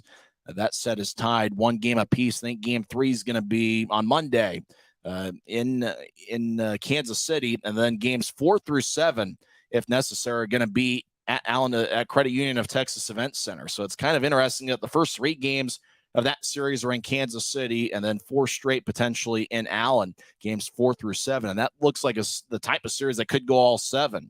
Looks like Kansas City's playing some good hockey, and they picked up some players over the last month. And for Allen, they've been really solid all year. Earlier today, it was announced that Hank Crone, the fine forward for the Allen Americans, he was the league's Rookie of the Year. And earlier today, it was announced he was the league's MVP. So Hank Crone and company, they're a high-powered offense, and the Grizzlies certainly saw that this season as Allen went 8-4 against the Grizzlies. But Utah did go 7-1 against Kansas City this year. And it seemed like ever since the Grizzlies swept Kansas City in the second weekend of March, it looks like the Mavericks have a different team now with quite a few different players and quite a different, few different guys scoring. But you think about something that, you mentioned in the pregame show, and that's Idaho not facing any adversity all season. The longest losing streak they had was 2 games, and that was just once when they lost 2 games against Idaho on the road about halfway through the season. They kind of had to coast through the playoffs and probably had to look at those league records as goals to keep themselves motivated. For the Grizzlies, basically for the last month, they've had to play with their playoff lives on the line. That's why I grew my playoff beard a little bit early, because the Grizzlies over the last 9 games had to play great hockey, and they did, with a record of 6-2-1. Whereas Idaho, it had to be tough for them to stay motivated through that second half of the season, knowing they were going to be the 1 seed, knowing that the first 2 games are going to be at home. Whereas the Grizzlies, looks like they're coming in playing their best hockey of the season. And for Idaho, they're just trying to find a way to get back momentum. Because right now, as you had mentioned before, they're facing adversity for probably the first time all season. And it just happens to be the first round of the playoffs. I couldn't agree more, Tyson. I think I would even say that the Grizzlies, you've talked about that February 11th turnaround that the Grizzlies had. I think ever since then, that's really the time that the Grizzlies started playing playoff type hockey, really just fighting for their lives to make the playoffs. But the question I ask you is, when was the last time Idaho played a meaningful game? When was the last, whenever they clinched the playoffs, probably, but they've been clinched for a long time, far before anybody else. They broke the wins record. And so ever since then, they've kind of just, you're right, been sitting back, just waiting to see who they play in the first round. And they got the Grizzlies, a team that, you're right, has just really been playing great hockey over the last couple of months because they've had to. If the Grizzlies lose one of these games over the last couple of months, they don't make the playoffs. And so the Grizzlies got critical wins at critical times. And as they kind of just went their way through the last few months of the season, they learned how to play in those big games. They learned how to rise to the occasion. And as a result of that, we've got a Grizzlies team that really has that mentality, that mindset that they've learned over the last couple of months, and they've brought it into here, Idaho Central Arena, and they know how to go toe-to-toe with a team like the Steelheads because they know how to face that adversity. Idaho right now, I just don't see it from them. They're floundering around. They don't really know what to do because they really haven't had that all season long. Yeah, they haven't faced that adversity, and now it's all of a sudden hit them right in the face where they're almost facing a must-win game. Now, they know they can come to Maverik Center and win. They did that quite a few times this year, but they obviously don't want to go 0-2 and then face the next 3 games on the road, knowing that those become must-win games, where they haven't really faced any must-win type of games all year, whereas the Grizzlies last month, just about every game turned into a must-win type of situation, especially after getting swept by Cincinnati and Idaho late in the season. They knew those series against Tulsa, Kansas City, Wichita. Grizzlies pretty much had to sweep those series in the final month of the season just to make the playoffs. So they're a little bit more playoff ready than maybe the Steelheads coming in. I think another thing is last year's playoff run for the Grizzlies.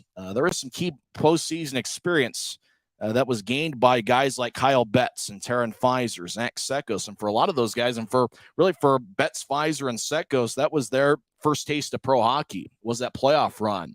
You'd kind of asked about Zach Sekos or about Taryn Fizer before this segment. How did he perform in the playoffs last year? Well, he had 15 points in 18 playoff games, 4 goals and 11 assists.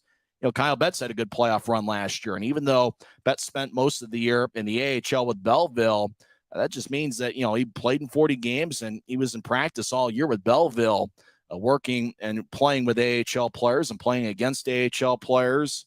Experience that those guys have had over their last year as pros have really become valuable.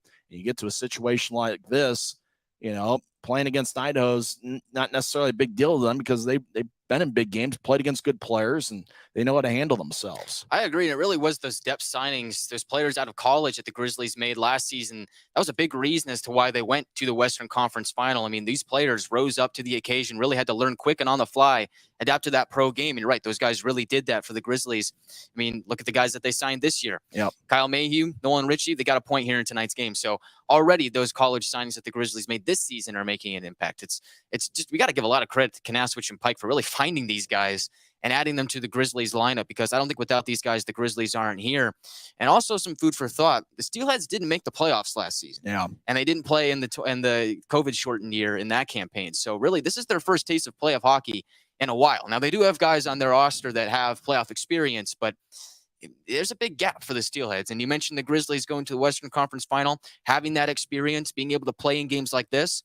I think we're seeing the difference here tonight. And for the Steelheads, it's their first postseason run since 2019. And maybe A.J. White, maybe one other guy was on Idaho's roster then. Maybe A.J. White's the only one. It's our first postseason experience in 4 years because there was no postseason in 2020. The Steelheads didn't play in 2021. And last year, as you mentioned, they missed the playoffs altogether as they lost 4 out of 5 games to end the regular season against the Grizzlies. Well, hopefully everybody's having fun at that watch party over at Hook and Reel. I really like Hook and Reel. It's got good food. I'm thinking about going there tomorrow. The Grizzlies don't play tomorrow. I'm thinking about going to Hook and Reel tomorrow and enjoying some of that great food. It looks like they got a watch party there. We give a shout out to everybody who's having a watch party wherever they are, as there's a fight night here at Maverik Center. And to avoid the confusion of security and whatever, there is no watch party here, although I know that Jared Youngman's sweet. He's probably watching the Grizzlies game and really enjoying all the action. As Utah leads 1-0 as Taryn Fizer scored a power play goal, 16:54 into the first period. When we come back, we'll have second period action over at Idaho Central Arena as it's the Grizzlies 1 and the Steelheads 0 on the Grizzlies Hockey Network. When you pay with the Nitro card at Maverik, you always save 10 cents or more on fuel every gallon, every day. And you could save a whole lot more thanks to Nitro Best Price. Pick up a Nitro card and upgrade your Adventure Club account today.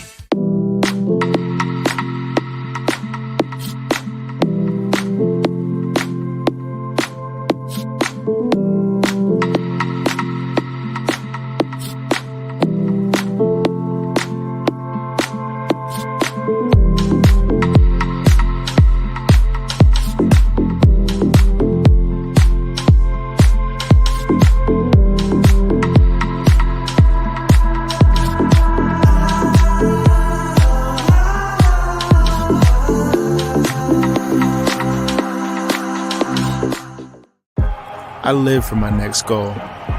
Whether it's another pick six or another step forward in life, I wouldn't be who I am without the drive to reach it. And I wouldn't be where I am without my team. Everyone on and off the field who supports me and believes in my dreams as much as I do. Whatever your goals are, surround yourself with people who are going to help you reach toward them. Like my friends at America First, and see where life takes you. Maverik's new bean-to-cup machines always deliver a freshly ground cup of coffee on demand, so you can enjoy any of our premium roasts at their best, day or night, hot or iced. Enjoy a fresh cup today. If you're out driving and something happens to your car, truck, or even wheelchair, and you end up stuck at a rail crossing, it's going to be okay. Don't panic. Here's what you do. Get out if you can, and look for this blue sign on the metal pole. Call the number on the blue sign, and when they answer, tell them the crossing number. The number is right here. This tells them the exact location of the crossing. This is the fastest way to get trains stopped before coming through the crossing. Look for the blue. It helps you. Utah leads 1-0 as we head into the second period. Guy, what do you want to see from the Grizzlies here in the middle frame? Well, Tyson, I want to see them build upon that momentum that they got after the Pfizer goal. Now, it's going to be tough now because they had the intermission in between. So I really think that the Grizzlies need to build upon the momentum, go out, really just establish themselves in the first 5 minutes. Really kind of what we said coming into this game. But now that the Grizzlies have that 1-0 lead, it's crucial that they really catch the Steelheads on their heels again and get that next one. Remember, when you're tweeting about the Grizzlies, use the hashtag #OnTheHunt. The Grizzlies are on the hunt for the 2023 Kelly Cup. They're big underdogs against Idaho in this series. The Steelheads broke a league record for wins this season as well as home runs. They had 32 home wins this season. But remember, the Grizzlies have had some success in Boise. They won 3 times in the regular season. Game 1 was a 3-0 shutout. We have no clue when the second period is going to get underway, but we think it's here shortly here as we're hanging out at Maverik Center. Oh, both teams are on the ice. It looks like we'll have second period action here, as Grizzlies will be skating from right to left in the second period. Idaho from left to right. As Domowski will take the draw against Kyle Betts. Draws one by Utah, and we're underway here in the second. Utah leading 1-0. Luke Martin gets to center ice, and he'll drive it around the boards. Puck bounced off a Bardo stick, flies towards the Steelheads net. Register clears it out, but just to the right point. Martin righty shot, saved by Shield. Idaho gets it. Zach Walker feeds it ahead. It bounced off the stick of Betts. Grizzlies attack. Right over to Marstell. Left circle. He overskated the puck. He didn't get a shot off. As Walker gets to center ice, he'll throw a right wing pass to Miller. Jade Miller, right wing, lefty shot, and it's blocked by the stick of Kyle Betts. Idaho to the left side as Walker gets pushed by James Shearer. Misiak goes down. No call on the play as Grizzlies will cross center.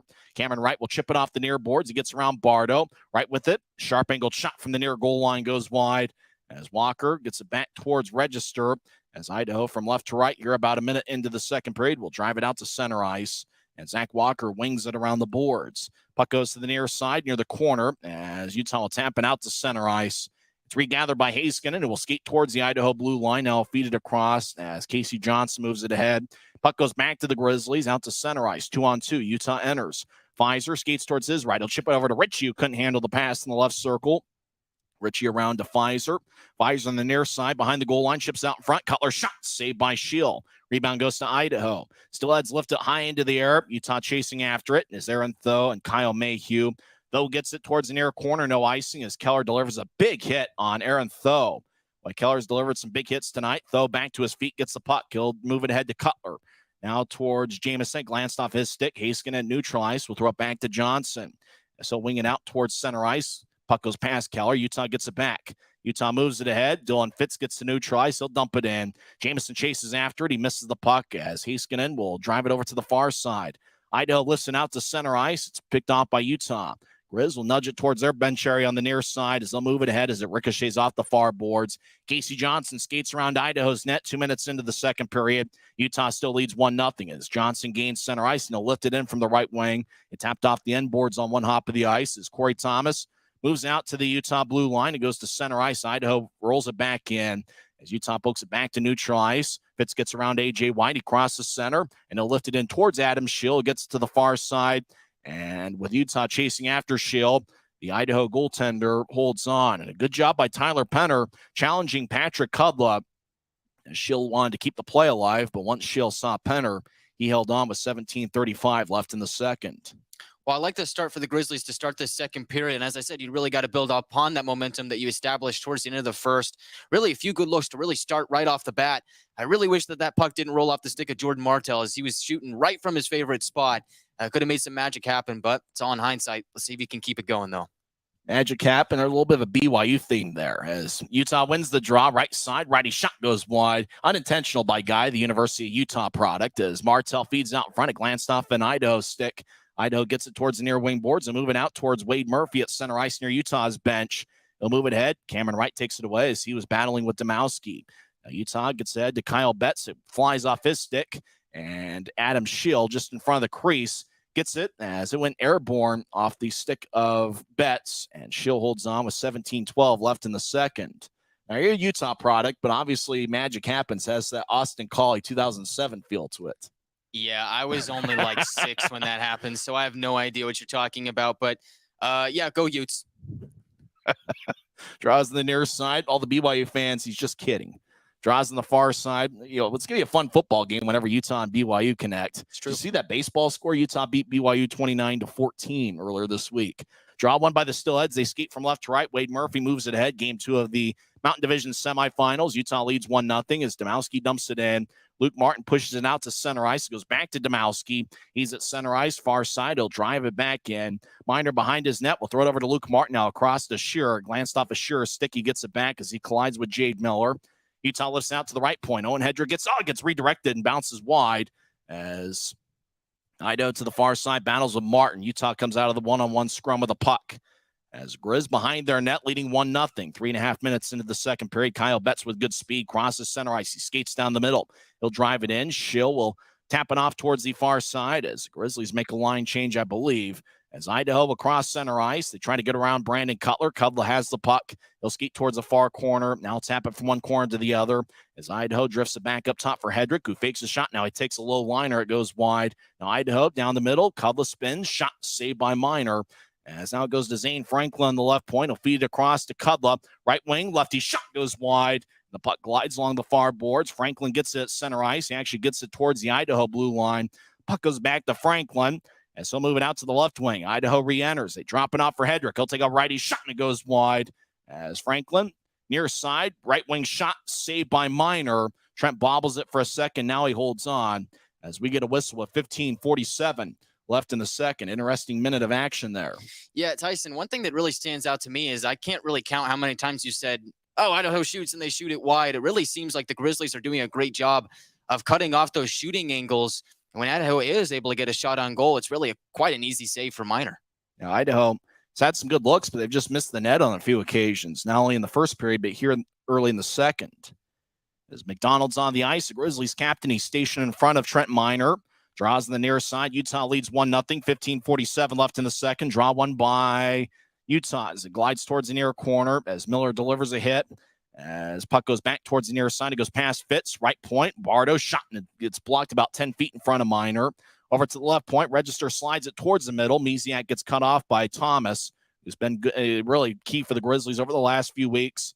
As Utah glides it towards Shield, who feeds it towards the far side. Didn't get far enough. Far side shot goes wide. Now left point, Thomas will tap it off the boards. Goes back to Idaho. Still in their own zone. They move it ahead. Now Idaho left wing pass to center ice.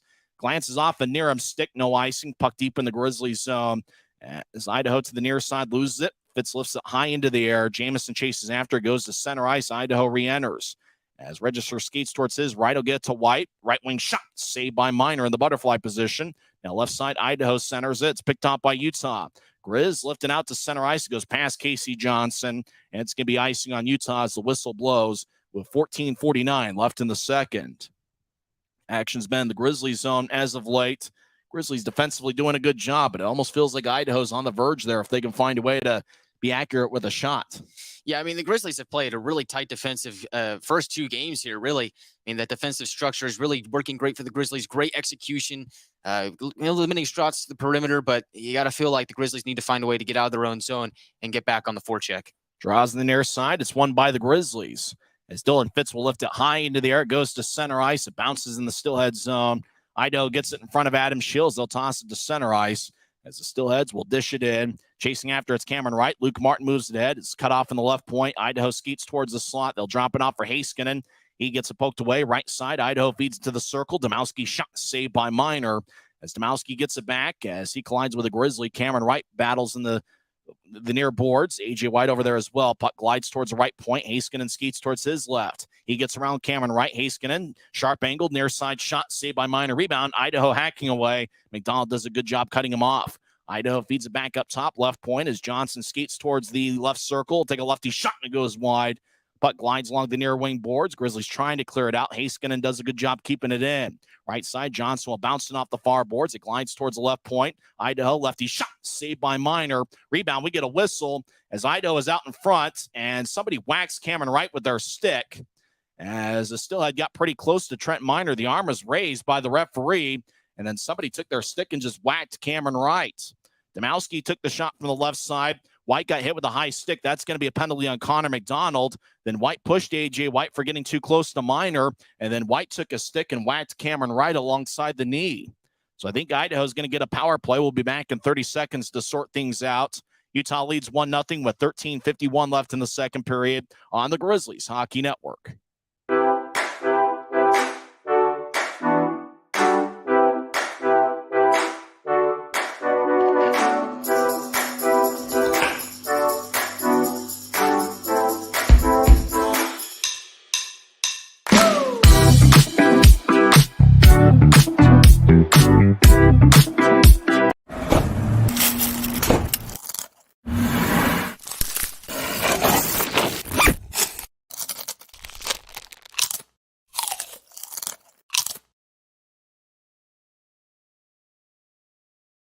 Well, unfortunately, being here, we can't see the referee signal or anything like that, but we believe Connor McDonald got 2 minutes for high sticking as he hit A.J. White up top. We're not sure if White's going to get anything for hitting Cameron Wright after the whistle. It looked like Wright was trying to bait him a little bit. Idaho's not been on the power play yet. We believe they're going to be on one with 13:51 left in the second period, but it's not McDonald who got hit with the high stick. It looks like it's Aaron Tho. Those in their 2-minute penalty. I thought it was McDonald that hit with him with the high stick, but it's Tho in the penalty box. The Ontario native. Idaho's first power play of the game. They win the draw. They were a top 5 power play unit, but they've been cooled as of late. Right side, Pelton Bice, lefty shot, saved by Miner. Rebound goes to Misiak.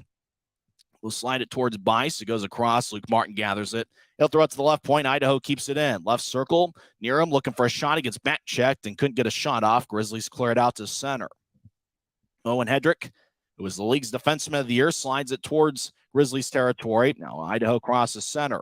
Gudla drives it around the board. Shearer to the near side gets it. He'll throw it past Willie Nearham and over the head of Owen Hedrick as the Steelheads will have to chase after it.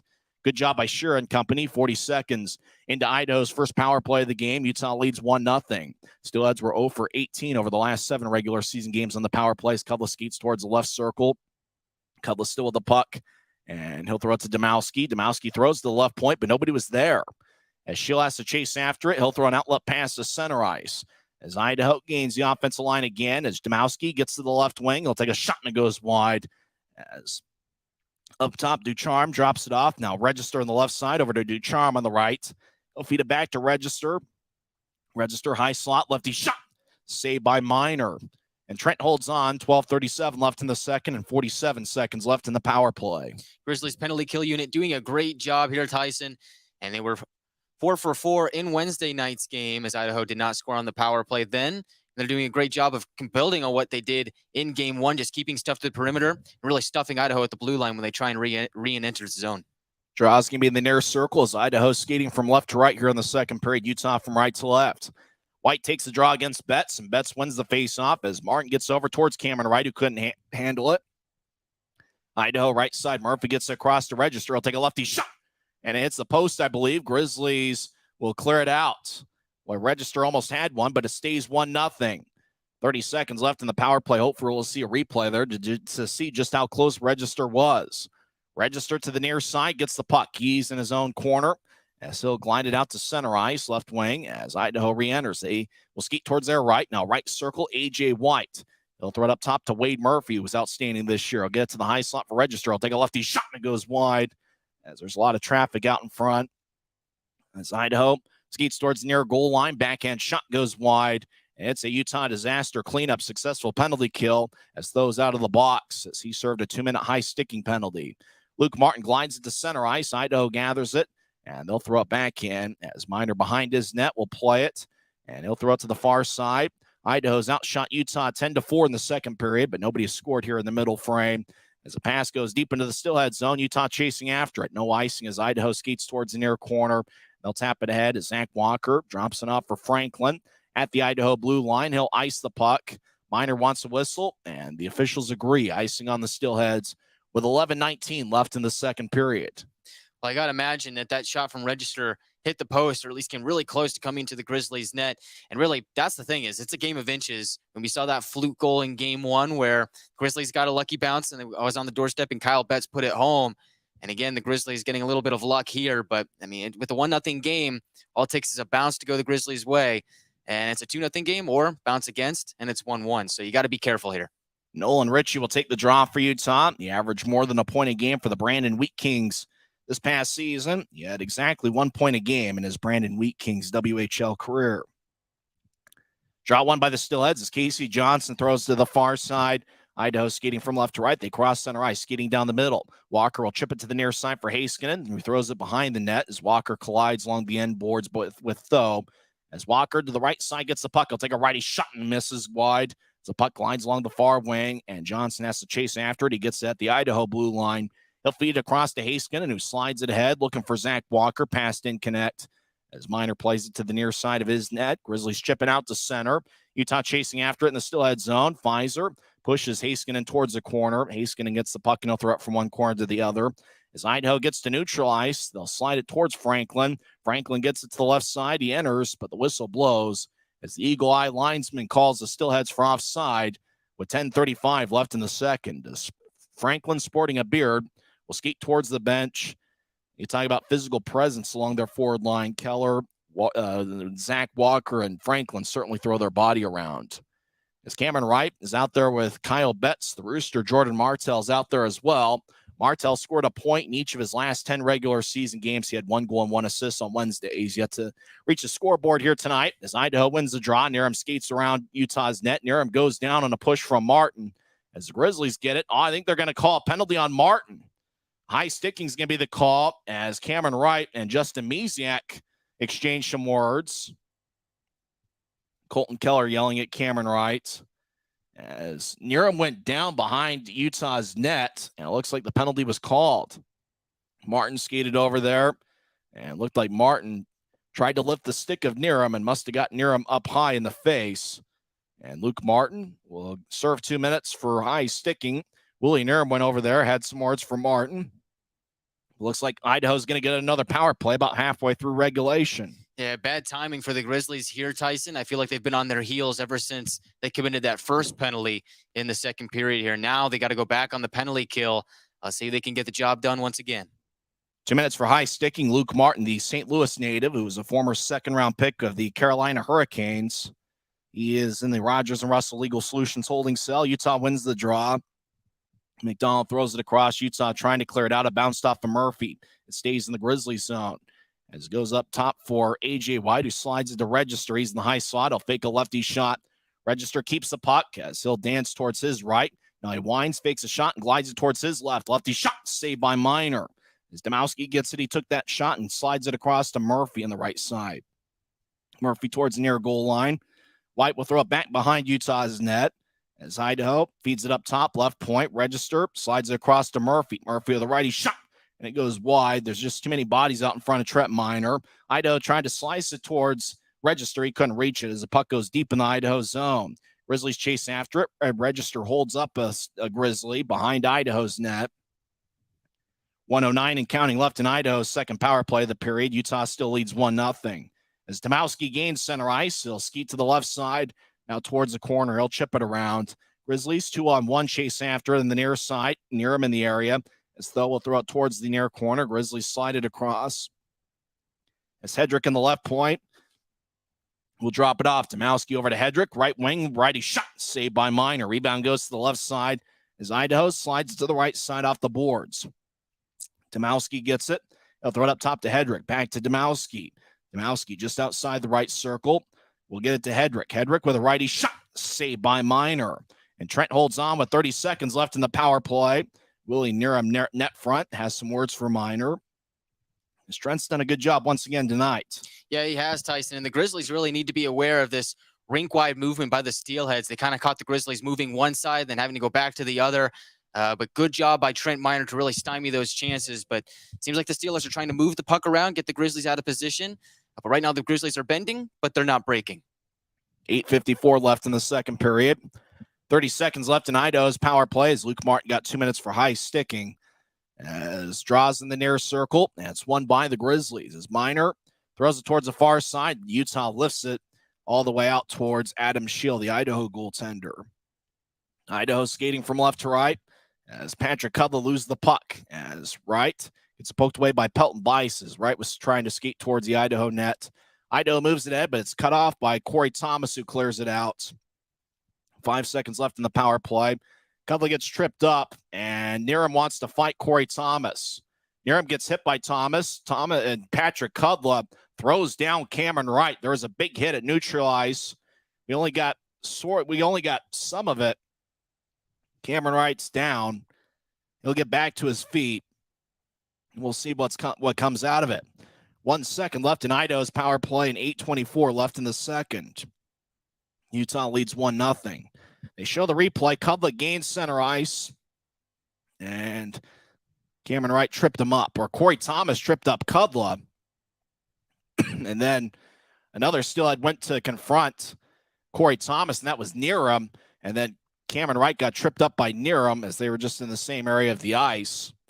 That might be another penalty on Utah, and Idaho will get another power play. Just strange sequence there, Tyson. So there's the hit on Cudla by Corey Thomas, and then looks like there's a Steelhead that trips over his own skates, and then Cameron Wright trips over that guy that's going down, and then you just have this big mess of Steelheads and Grizzlies all tangled up there, but it looks like the Grizzlies are going to get a penalty out of this, and so they'll go back to the penalty kill. It's Corey Thomas, a former Steelhead. He goes to the box. We'll skate 5-on-3 for 1 second. And then after that, Idaho will have another power play.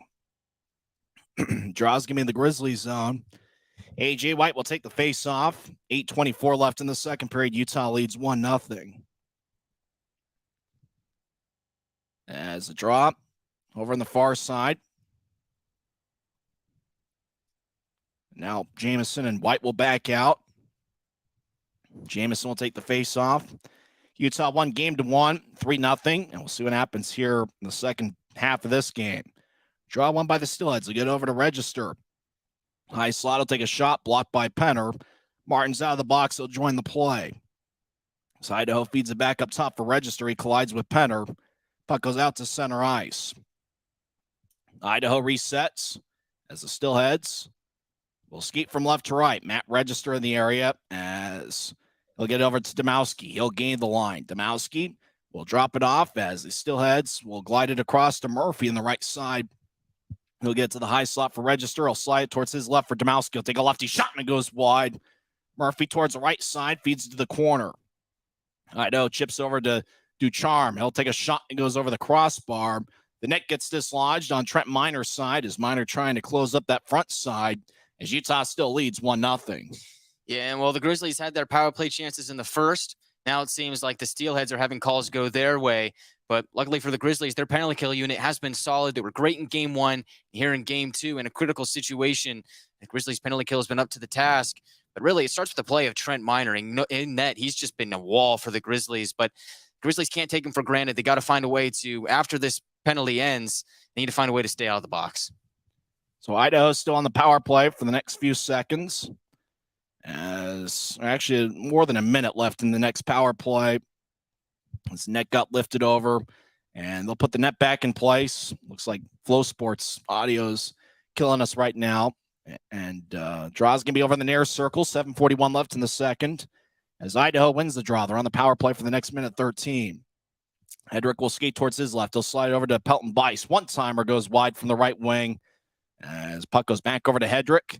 He'll get to Colton Keller. He'll skate towards the corner. One-on-one battle with Betts as Betts drags down Keller.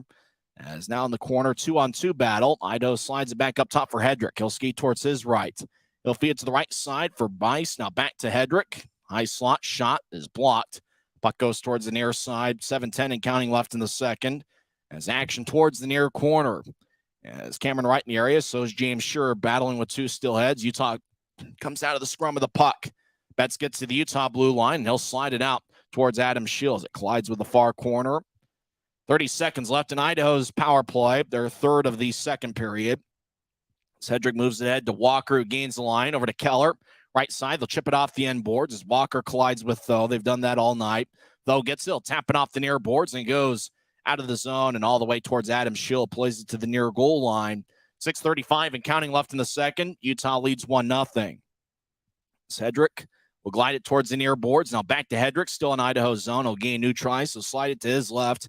Out of the box, as we're skating 5-on-5, is Corey Thomas. As the puck from a left wing shot goes out of play. 6:21 left in the second period. Utah leads 1-0. We got a timeout on the ice. We'll be back in 1 minute. It's the Grizzlies 1 and the Steelheads 0 on the Grizzlies Hockey Network. If you're out driving and something happens to your car, truck, or even wheelchair, and you end up stuck at a rail crossing, it's going to be okay. Don't panic. Here's what you do. Get out if you can and look for this blue sign on the metal pole. Call the number on the blue sign, and when they answer, tell them the crossing number. The number is right here. This tells them the exact location of the crossing. This is the fastest way to get trains stopped before coming through the crossing.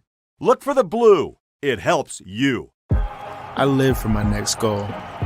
Whether it's another pick six or another step forward in life, I wouldn't be who I am without the drive to reach it. And I wouldn't be where I am without my team. Everyone on and off the field who supports me and believes in my dreams as much as I do. Whatever your goals are, surround yourself with people who are going to help you reach toward them. Like my friends at America First, and see where life takes you.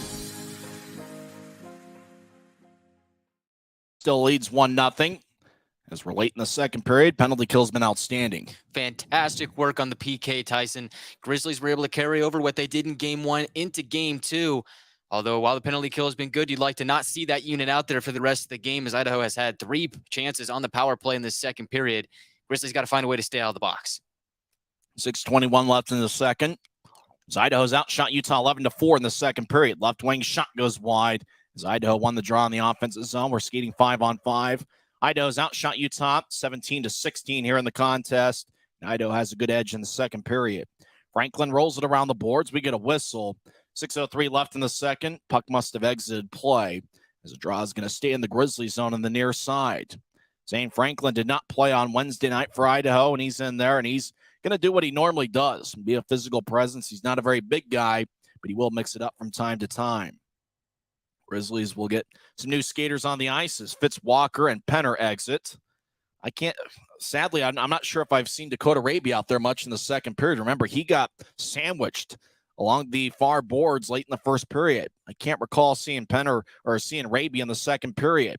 As the draw won by the Grizzlies, they'll get it out of the zone. Cutler chases after it. He skates towards the left circle. He'll take a lefty shot. Glove saved by Shield.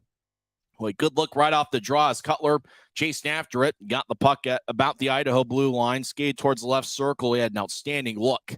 But Adam Shield, the strong goaltender for Idaho, made a routine glove save. Another timeout on the ice. Less than 6 minutes left in the second period. We'll come back in 30 seconds as Utah leads 1-0 on the Grizzlies Hockey Network.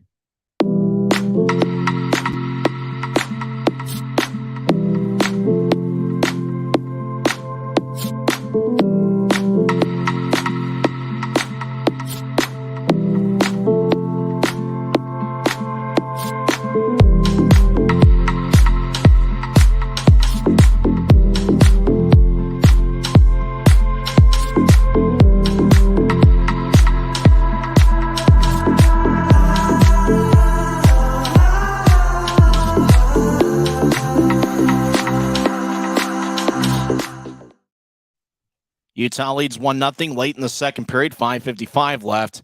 Still 1-0, but Brandon Cutler had a pretty good look there. He had a really good look, Tyson, and that's exactly what the Grizzlies need, to just find their way back into the Steelhead zone. As it seems like for about the last 10 minutes of this second period, play has been in the Grizzlies end far more than it's been in the Idaho zone. So good look for Brandon Cutler. Let's hope that it starts something good offensively for the Grizzlies. Nobody has scored so far in the second period. Taryn Pfizer is the game's lone tally as he scored on a power play. 16:54 into the first period with Kyle Mayhew and Nolan Ritchie getting the assists. The second period, Idaho has an 11-5 edge in the shot count. As Idaho wins the draw, they escape from left to right. They cross center ice, far side. Walker dumps into the far corner. He collides with a Grizzly. Puck glides towards the near side. As Taryn Pfizer moves it ahead, as Grizzlies enter the zone, Ritchie throws to the slot for Martin. He'll take a righty shot, and it goes wide as he tried to go glove side on Shield. Idaho responds as they'll cross center ice. Left wing pass. Walker couldn't reach it. Martin gets it. He'll skate around Utah's net. He'll feed it back towards the near corner to Cutler. He collides with a Steelhead. Puck glides ahead. Utah to the right wing, crosses center ice. Now they step over the line. Martin stops in the right point. He'll roll it around for Ritchie. He gets hit by Wade Murphy. Now it's the near corner. Cody Haskinen gathers it. He's in the near side. He'll move it ahead as Idaho will chip it off the near glass. It goes to Grizzlies territory. Mayhew Fandon clearing it out from just outside the Utah blue line. As now they move it out to center ice. Murphy takes it away from Tho. Skate towards the left circle. Good poke check by Mayhew. Murphy gets it back as he'll throw it towards the right corner. As Ryan Domowski skates towards the left side, feeds it out in front. It kicks off a Grizzly. Now Domowski gets it back. Left wing shot goes wide as it bounced off the referee. Idaho looking for a wraparound shot saved by Miner. Grizzlies doing an outstanding job protecting the crease. As Domowski, right point, keeps it in. Tried to bounce it off of Tho. And Tho gets it and moves ahead to the Rooster. Martel crosses center ice down the middle. He veers off to the right. As Martel gets it in the right point, he'll spin it along the wall. As Idaho gets in the near corner, they'll chip it over to Murphy. Right takes it away. Right towards the right side gets the puck, and he loses it as Register took it away. As Idaho carries it out to neutral ice, they lift it high into the air. Thomas chases after it. He gets the puck, and icing is on the Steelheads with 4:12 left in the second. It looked like the Grizzlies have had some looks there, and it seems like over the last couple minutes, the Grizzlies trying to respond with some puck possession. Yeah, it seems like they've done just that, Tyson. I really like the way the Grizzlies have played in the transition game here today. It seems like they were able to transition from their own zone, kind of get some good looks in the Steelhead zone. I think this faceoff right here, though, is critical.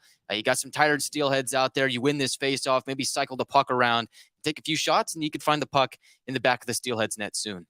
4:12 left in the second. Draws on the far side of Idaho's zone. Utah wins it. Shot. Routine save by Schill, sticks it towards the near side as Penner collides with Bardo. As around the net, Idaho gets the puck. They skate towards the far side from left to right as they'll move it ahead. Bardo chases after it. He gets it center ice near side. And he'll dump it around. McDonald to the far side gets it. Less than 4 minutes left in the second period. He'll move it out towards Fitz, who glides it in. Jamison chasing after it. But Idaho pokes it back to the far side. They're still in their own zone. Now they'll lift it out to center ice. Taking its Willie Niram. He'll skate towards the right circle. He swings and misses as he was near side near new Luke Martin. Niram feeds over to the left side as Idaho gets it back to Hedrick. Right side, righty shot, saved by Miner. Might have been blocked out in front. Ducharme fires towards net. Utah blocks it. And Grizz clear it out to center. As Idaho back at their blue line, chips a right wing pass. It goes off the skate of Ducharme. Ducharme gets it back from Niram. He'll skate towards the right circle. Now Ducharme around the net. I try to feed it out in front. Too many Grizzlies in the area as Utah clears it out. Grizz chasing after it deep in the Steelhead zone. Hedrick gets there before Fitz. Now Utah gets it back, centers it over to Fitz, and he didn't get much on the one-timer as the puck lines back towards Hedrick. We'll feed it to the far side. 3 minutes and counting left in the second. As Idaho crosses center ice, shot saved by Miner. That was taken by Kudla. As Idaho gets tripped up along the far side, and it looks like that's going to be a penalty on Utah. That's the Grizz. Fourth penalty of the second period is Nolan Ritchie tripped up a Steelhead along the far side. Grizzlies still lead 1-0, but at some point, all these penalties might catch up to them. That's what I'm thinking, Tyson. It's just you never want to find your way into the penalty box, and especially in a game like this where you've got a 1-0 lead, you don't want to give any sort of momentum to the Steelheads. And while your penalty kill has been great, you really don't want to keep throwing them out there because at some point you get that feeling that all it takes is a bounce here, maybe a screen in front of Miner, and the Steelheads have this thing tied up. So let's see what the Grizzlies can do on their fourth penalty kill of the night. Ritchie tripped up Justin Ducharme. Both guys wear number 11 for their respective teams. Draws give me the Grizzlies zone. 2:53 left in the second. Face off on the far side. Cudler will take the drop. As we see the Steelheads analyst talking things over between the benches. There's a photographer taking pictures. Draws on the far side. Betts will take it for Utah. Betts wins it. Luke Martin lifts it out to the left point. Cudler keeps it in. He'll bounce it off a Grizzly, and it flies towards the Steelhead zone. As Owen Hedrick gets it, as he'll throw it over to Cudler. Now to Pelton Bice in the near side. Action still in the Steelhead zone as Idaho skates from left to right. Cudler moves out to Bice, who crosses center. Now he enters the zone. They feed it towards the middle. Utah picks it up and clears it out. Sheila net communicates with Patrick Cudlip, who skates around Idaho's net. He's now to the far side. Rink wide pass to the right connects. Willie Nerum skates towards the right circle and wraps it around the boards. Goes past Cudlip. Hedrick in the high slot. Will dance around. He'll skate towards his right. Now he'll draft it towards Pelton-Weiss. Now goes back to Hedrick. He'll fake a shot, throw it to the left side. One-timer. Saved by Miner. That shot was taken by Colton Keller, and Miner gathered it like he has all night long. Keller had 14 goals in 51 games this season. Well, great job by Trent Miner to really read that play, able to just be in position when that shot is taken. A lot of goaltenders around the league will kind of get flustered, won't be able to read that. It's just too much puck movement, but not Trent Miner. I mean, he's been great throughout the first 2 games of this series, and he's able to make an easy save there. Miner's done a great job anticipating plays all series. Idaho wins the draw, as looks like they got some new skaters. Matt Register fakes a shot in the high slot. Now he dances towards his left. Register slides to the right side for Bardo outside the circle. Now up top for Register. I'll take a lefty shot. Saved by Miner. Rebound goes to Utah. McDonald clears it out. This goes past Register, who chases after it deep in the Steelhead zone. Shield stays in net as Register gets the puck. 50 seconds left in Idaho's 4th power play of the 2nd period. Register with a left wing pass. Idaho chips it across near their bench for A.J. White. He'll drop it off to center ice. Now it goes back to White. We'll tap it off to McDonald. McDonald far circle clears it out. Register chases it back deep in the Steelhead zone. As Register around Idaho's net, they'll chip it to the far side as Domowski back in his own zone, trying to break free. He'll drop it off for Hedrick. Now back to Register. He's out to center ice. He'll slide it ahead. Domowski gets around Pfizer. Left side. Shot goes wide as Thomas loses the puck. He gets it back. Skates towards the near corner. He'll tap it off the near glass. And it goes towards center ice. Must have hit a stanchion or something. Idaho gets it as they'll throw a left wing pass. They re-enter the zone. Idaho left side shot. Kick saved by Miner as the Steelheads around the net. They'll chip it out in front. Pass goes wide to Ducharme. Out of the box and getting the puck's Ritchie. 2-on-1. He'll skate towards the right circle across to Pfizer. One-timer, and he fanned on it. Pfizer loses the puck as Utah had a good look after Ritchie escaped the penalty box. As Franklin, right circle, righty shot. Kick saved by Miner in the butterfly position. 33 seconds left in the second. As Idaho, right side, kicks it back to the corner. It's taken by Martin, who crosses center ice. Martin skates down the middle. He'll feed it to his left or right. Right with the lefty, right the righty shot. Saved by Shield. Utah hacking away as Martin gets boxed out by Bardo. Left point, Pfizer feeds it across. Sure, over to Martin. He's on the right side as he'll chip it around.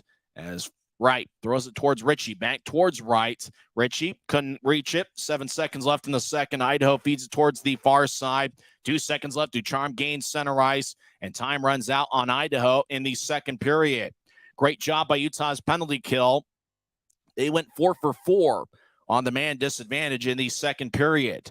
Neither team scored in the second frame. The lone goal in the game was Taryn Pfizer, who scored with about 3.5 minutes left in the first period. 16:54 into the first period. He scored with Mayhew and Nolan Ritchie getting the assists.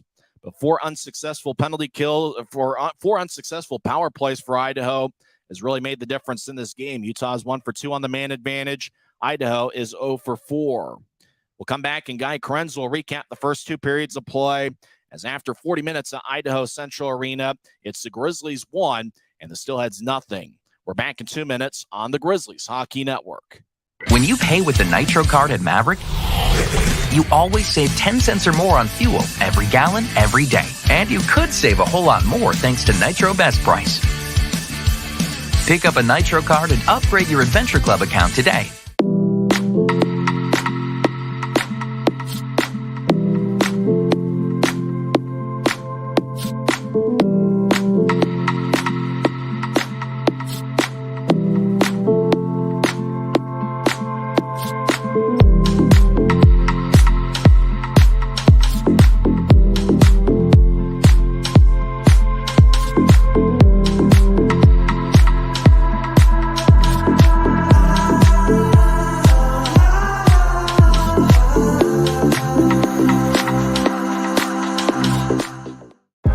I live for my next goal. Whether it's another pick six or another step forward in life, I wouldn't be who I am without the drive to reach it. And I wouldn't be where I am without my team. Everyone on and off the field who supports me and believes in my dreams as much as I do. Whatever your goals are, Surround yourself with people who are going to help you reach toward them, like my friends at America First, and see where life takes you. Maverik's new bean-to-cup machines always deliver a freshly ground cup of coffee on demand, so you can enjoy any of our premium roasts at their best, day or night, hot or iced. Enjoy a fresh cup today. If you're out driving and something happens to your car, truck, or even wheelchair, and you end up stuck at a rail crossing, it's going to be okay. Don't panic.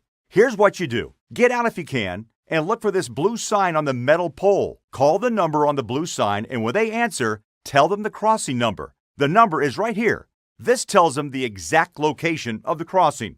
This is the fastest way to get trains stopped before coming through the crossing.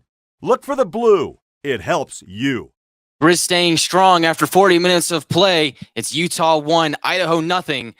At the second intermission, this is the second intermission report brought to you by Rio Tinto Kennecott. I'm Guy Chiarenza alongside Tyson Whiting. We're hanging out here doing the remote broadcast in the Maverik Center lobby as the Grizzlies over at Idaho Central Arena taking on the Steelheads as we speak. Utah entered the game, game 2 with a 1-0 series lead after winning 3-0 in game 1 on Wednesday night. And Taryn Pfizer has the only goal of the game, coming 16:54 into the first on the power play. Pfizer gets that goal from Kyle Mayhew and Nolan Ritchie. And so that's both of those young men's first playoff point. And Taryn Pfizer, as you mentioned earlier on in the first intermission, was fantastic for the Grizzlies and last year's run to the Western Conference Final. Shots through 40 minutes of play are 21-19 in favor of Idaho. Now, the Grizzlies had a 12-6 edge after 20 minutes of play, but in the second period, Idaho had the edge 15-7. But really, that can be attributed to the fact that Idaho had 4 power plays in the second period. Yep, that's right, 4. So the Grizzlies spent 8 minutes of time on the penalty kill, and they were successful on all 4 occasions. 4 successful Utah disaster cleanup penalty kills. The Grizzlies penalty kill unit has been great in this series. They are now 8 for 8 through the first 2 games of this first round matchup against the Steelheads. Utah is 1 for 2 on the power play. Utah did not have a chance on the man advantage in the second period. So that's got to be a point of emphasis for the Grizzlies, is to stay out of the penalty box and maybe try and get some calls going your way. Trent Miner has been unbelievable this series, and really dating back before that, where we had a shutout against the Tulsa Oilers in the last game of that series, the last game of the regular season. Trent has stopped 21 of 21 so far in this game. And the guy across him had a really great regular season. Adam Scheel had a .932 save percentage. He stopped 19 of 18 in this game. Tyson, really, the story of that second period was the penalty kill for the Grizzlies. And really, in this game, the difference has been the special teams department, as the Grizzlies have the only power play goal throughout the course of this series, as they are 1 for 2 on the power play here. And Idaho 0 for 4. So special teams getting it done for the Grizzlies, but they got to find a way to stay out of the box.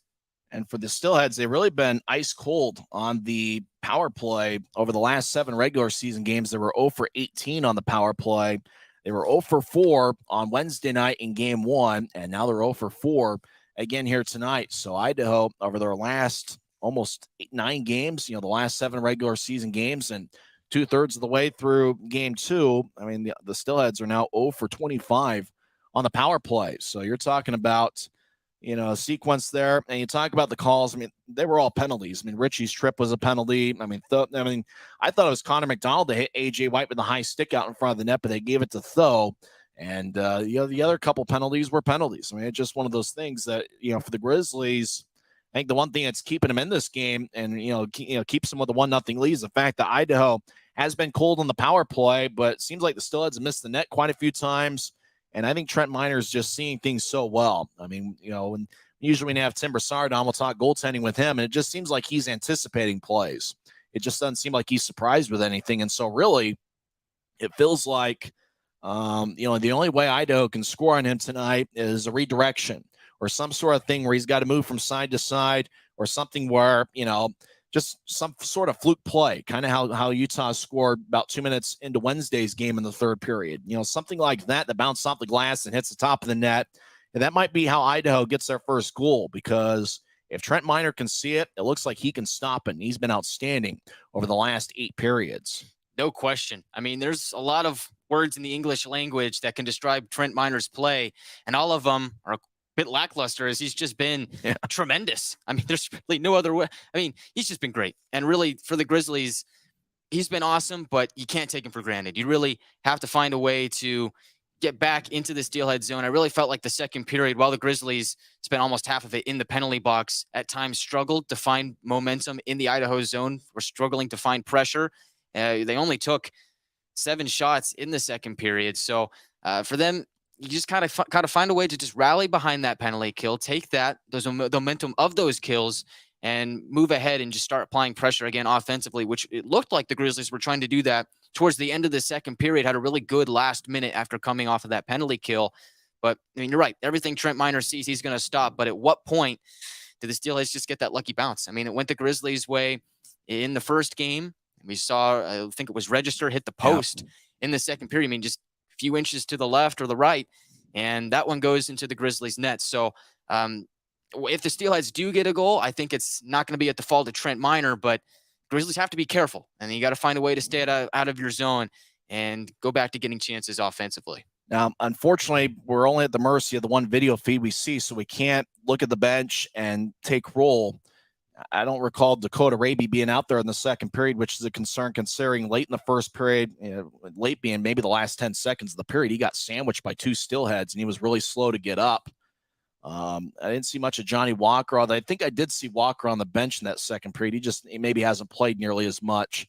The Grizzlies been floating Jamison and Dylan Fitz a lot. They were listed as fourth-line forwards, but it seems like they're playing on a regular line.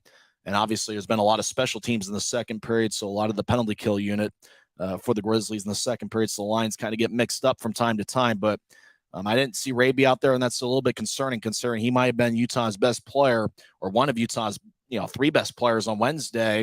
He was outstanding in the first period once again. Unfortunately, we just can't take roll on the bench to kind of see who's out there, and that's just one of the things about these remote broadcasts. They're frustrating at times, and really for the Grizzlies, you hope that Raby can return to the game. If not, I think the Grizzlies still have that firepower to get it done, but it's just, you miss a guy like Dakota Raby, and you can almost tell the difference that he makes when he's out there versus when he's not out there, if for nothing else than his speed. That's something that that opposing teams have to account for every time he's on the ice.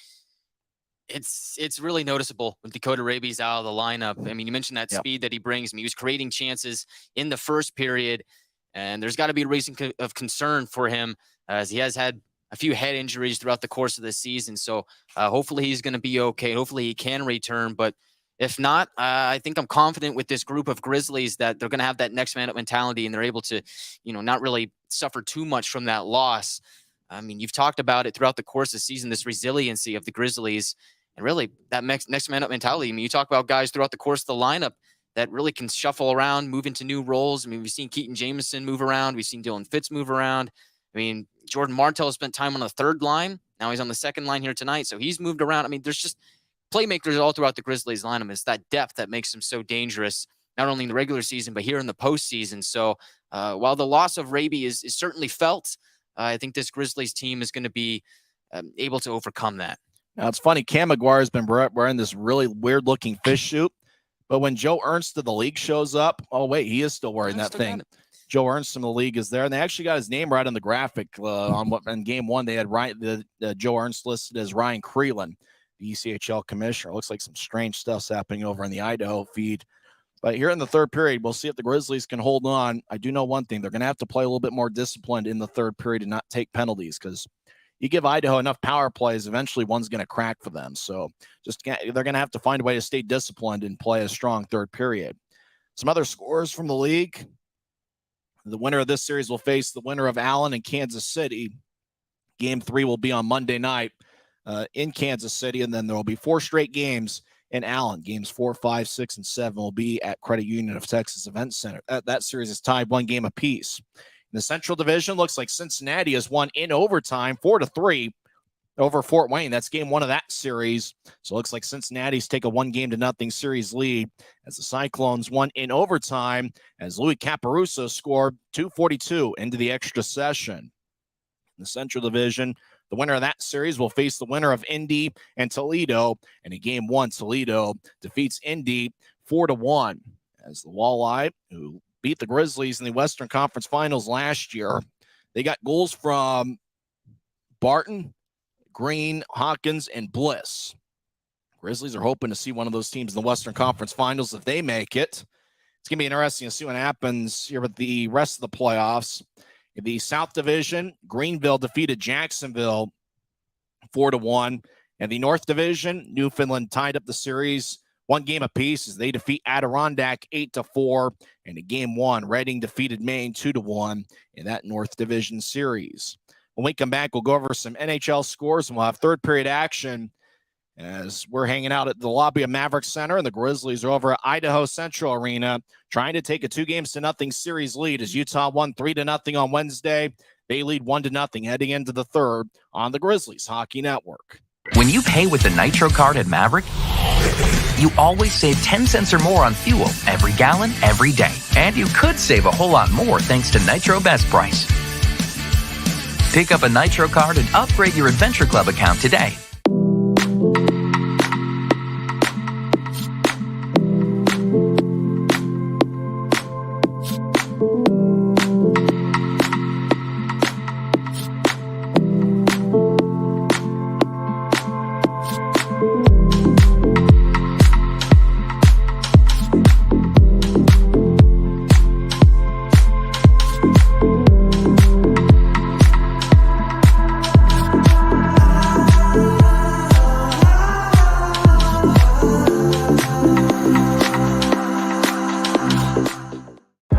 I live for my next goal. Whether it's another pick six or another step forward in life, I wouldn't be who I am without the drive to reach it. And I wouldn't be where I am without my team. Everyone on and off the field who supports me and believes in my dreams as much as I do. Whatever your goals are, surround yourself with people who are going to help you reach toward them. Like my friends at America First, and see where life takes you. Maverik's new bean-to-cup machines always deliver a freshly ground cup of coffee on demand, so you can enjoy any of our premium roasts at their best, day or night, hot or iced. Enjoy a fresh cup today. If you're out driving and something happens to your car, truck, or even wheelchair, and you end up stuck at a rail crossing, it's going to be okay. Don't panic. Here's what you do. Get out if you can, and look for this blue sign on the metal pole. Call the number on the blue sign, and when they answer, tell them the crossing number. The number is right here. This tells them the exact location of the crossing. This is the fastest way to get trains stopped before coming through the crossing. Look for the blue. It helps you. Welcome back to Maverik Center. I'm Tyson Whiting here with Guy Chiarenza. Third period action will begin shortly as we're hanging out in the lobby at Maverik Center, having some fun and watching hockey. I'm looking forward to next week where you can watch live hockey here at Maverik Center. Don't forget 3 games here at Maverik Center, and Game 5 is still if necessary. But don't forget, Wednesday night, 6:50 pregame show, 7:10 face-off, same time, same channels, here on the Grizzlies Hockey Network on Flow Sports with a video feed and YouTube, which is essentially our radio broadcast, although there is a visual component to it. That should be a lot of fun, and we want to see everybody here at Maverik Center. We want to see Grizzmania alive and well. Now, this season, we're going to keep the fish on the grill. We want to eat fish. We want to consume fish. We want to do everything we can to help the fish population out if possible. I don't know what's the best way to cook a fish. Is it to grill it? Is it to put it in the oven? I don't think that'd go well. I think grilling the fish is probably the best way. I'd recommend a steelhead. I've never had a steelhead before, but I imagine it tastes okay. A walleye, salmon, trout. There's all sorts of types of fish, but this year we're simply eating the fish. We are not throwing them on the ice after Utah's first goal. It was a good tradition. It started about the same time that the Florida Panthers had the Rat Pack, but we're going to eat the fish this year and consume it and not throw it on the ice after Utah's first goal. And I think a prime example of it, you saw the Grizzlies score that goal late in the first period, and you saw the momentum the Grizzlies carried for the next 2 minutes after scoring that goal. Utah, with multiple shots, really trying to turn a 1-0 lead into a 2-0 game. You heard the old cliche, and it may ring true. The old cliche of you get 1 goal, you get 2. And especially when you talk about the first couple minutes after scoring a goal. Do you find a way to keep that momentum and get a second goal? This year, it's going to be the Grizzlies at home are going to have that opportunity after scoring that first goal to see if they can get that second one. So I know there's been a lot of controversy about the tradition on both sides. Ones that are in favor of the tradition going away and the ones that are sad to see it go. But this year, we're going to eat the fish. And it's going to be a lot of fun at Maverik Center next week. Don't forget, Wednesday is going to be a 7:10 face-off. We want to see Grizzmania alive and well. Get your tickets to UtahGrizzlies.com or call 801-988-8000. Game 4 is going to be next Friday. That's going to be a 7:10 face-off. And if necessary, the only reason why it wouldn't be necessary is if the Grizzlies sweep the Steelheads in a 4-game set. Now, obviously, these games have been close, and Idaho is an outstanding team. But, if necessary. And I don't think playoff tickets for Game 5 will go on sale until it becomes necessary. So if Idaho comes back and wins tonight, then playoff tickets for Game 5 will go on sale, I believe, as early as tomorrow. Don't quote me on that, but it should be interesting. Don't forget Games 3, 4, and if necessary, Game 5 will be at Maverik Center as it's a 2-3-2 format. This is Game 2 of the 7-game set. Utah leads 1-0 after – they lead 1-0 in this game, and they lead 1-0 in the series after they won 3-0 on Wednesday night. Looks like a really good crowd over Idaho Central Arena. Hopefully some Grizzlies fans are over there getting their tickets. They're playing the same song before the third period. I think it's a $10 by MIA. It's really a crowd pleaser when they do that arm motion where they go up and down every time. And if we were there, we'd probably be doing that same motion. But for the third period here, Guy, obviously we saw the penalty kill do an outstanding job. They were 4 for 4, but for the Grizzlies, they're going to have to play a disciplined third period if they want to come away with a victory. Absolutely. Step 1, stay out of the penalty box. The Grizzlies can't do that again here in the third period. Step 2, just reestablish that forecheck. The Grizzlies have been smart. They've been calm, and they've been patient throughout the course of this series. No reason to abandon that strategy now. Just stick to your morals, stick to your game, and you'll be just fine. But I think there's a sense of doubt creeping into the Steelheads' mind. We talked about this in the pregame. Steelheads have now gone 5 periods in the Kelly Cup playoffs. They've not scored a single goal. And so for the Grizzlies, if they knock on wood. Hey, you know what? I'm just stating facts. It's just a fact. Fact is fact. It's fact. All right, that is what it is. So I'm not. It's a fact. You can get mad at me all you want if the Steelheads score here in the third period, but the fact is the fact. And so for the Grizzlies, if they're able to get that next goal, make it a 2-0 game. Oh, boy, it'd be trouble in Steelhead Town. Well, we saw it on Wednesday. Kyle Betts getting that goal about 2 minutes into the third period. Well, I don't think it's going to be as easy as that goal was on Wednesday night. That was a bit of a fluke goal. But, hey, the Grizzlies will take it. So, really, the key for the Grizzlies needs to be, let's just treat this as a 0-0 game because it's pretty much that tight. Yep.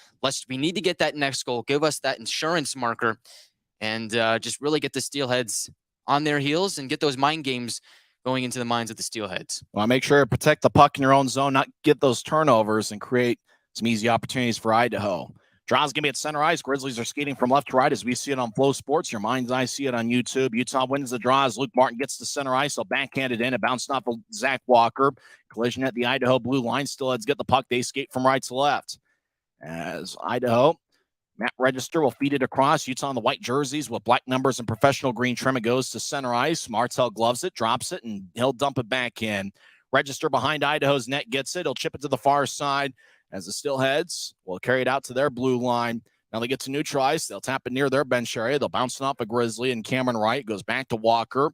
Grizzlies will change up forwards as Idaho enters. They skate towards the left point. They drop it off as Walker over to the right side. Righty shot, saved by Miner. And after the whistle, Zach Walker and Brandon Cutler exchanged some pushes and shoves.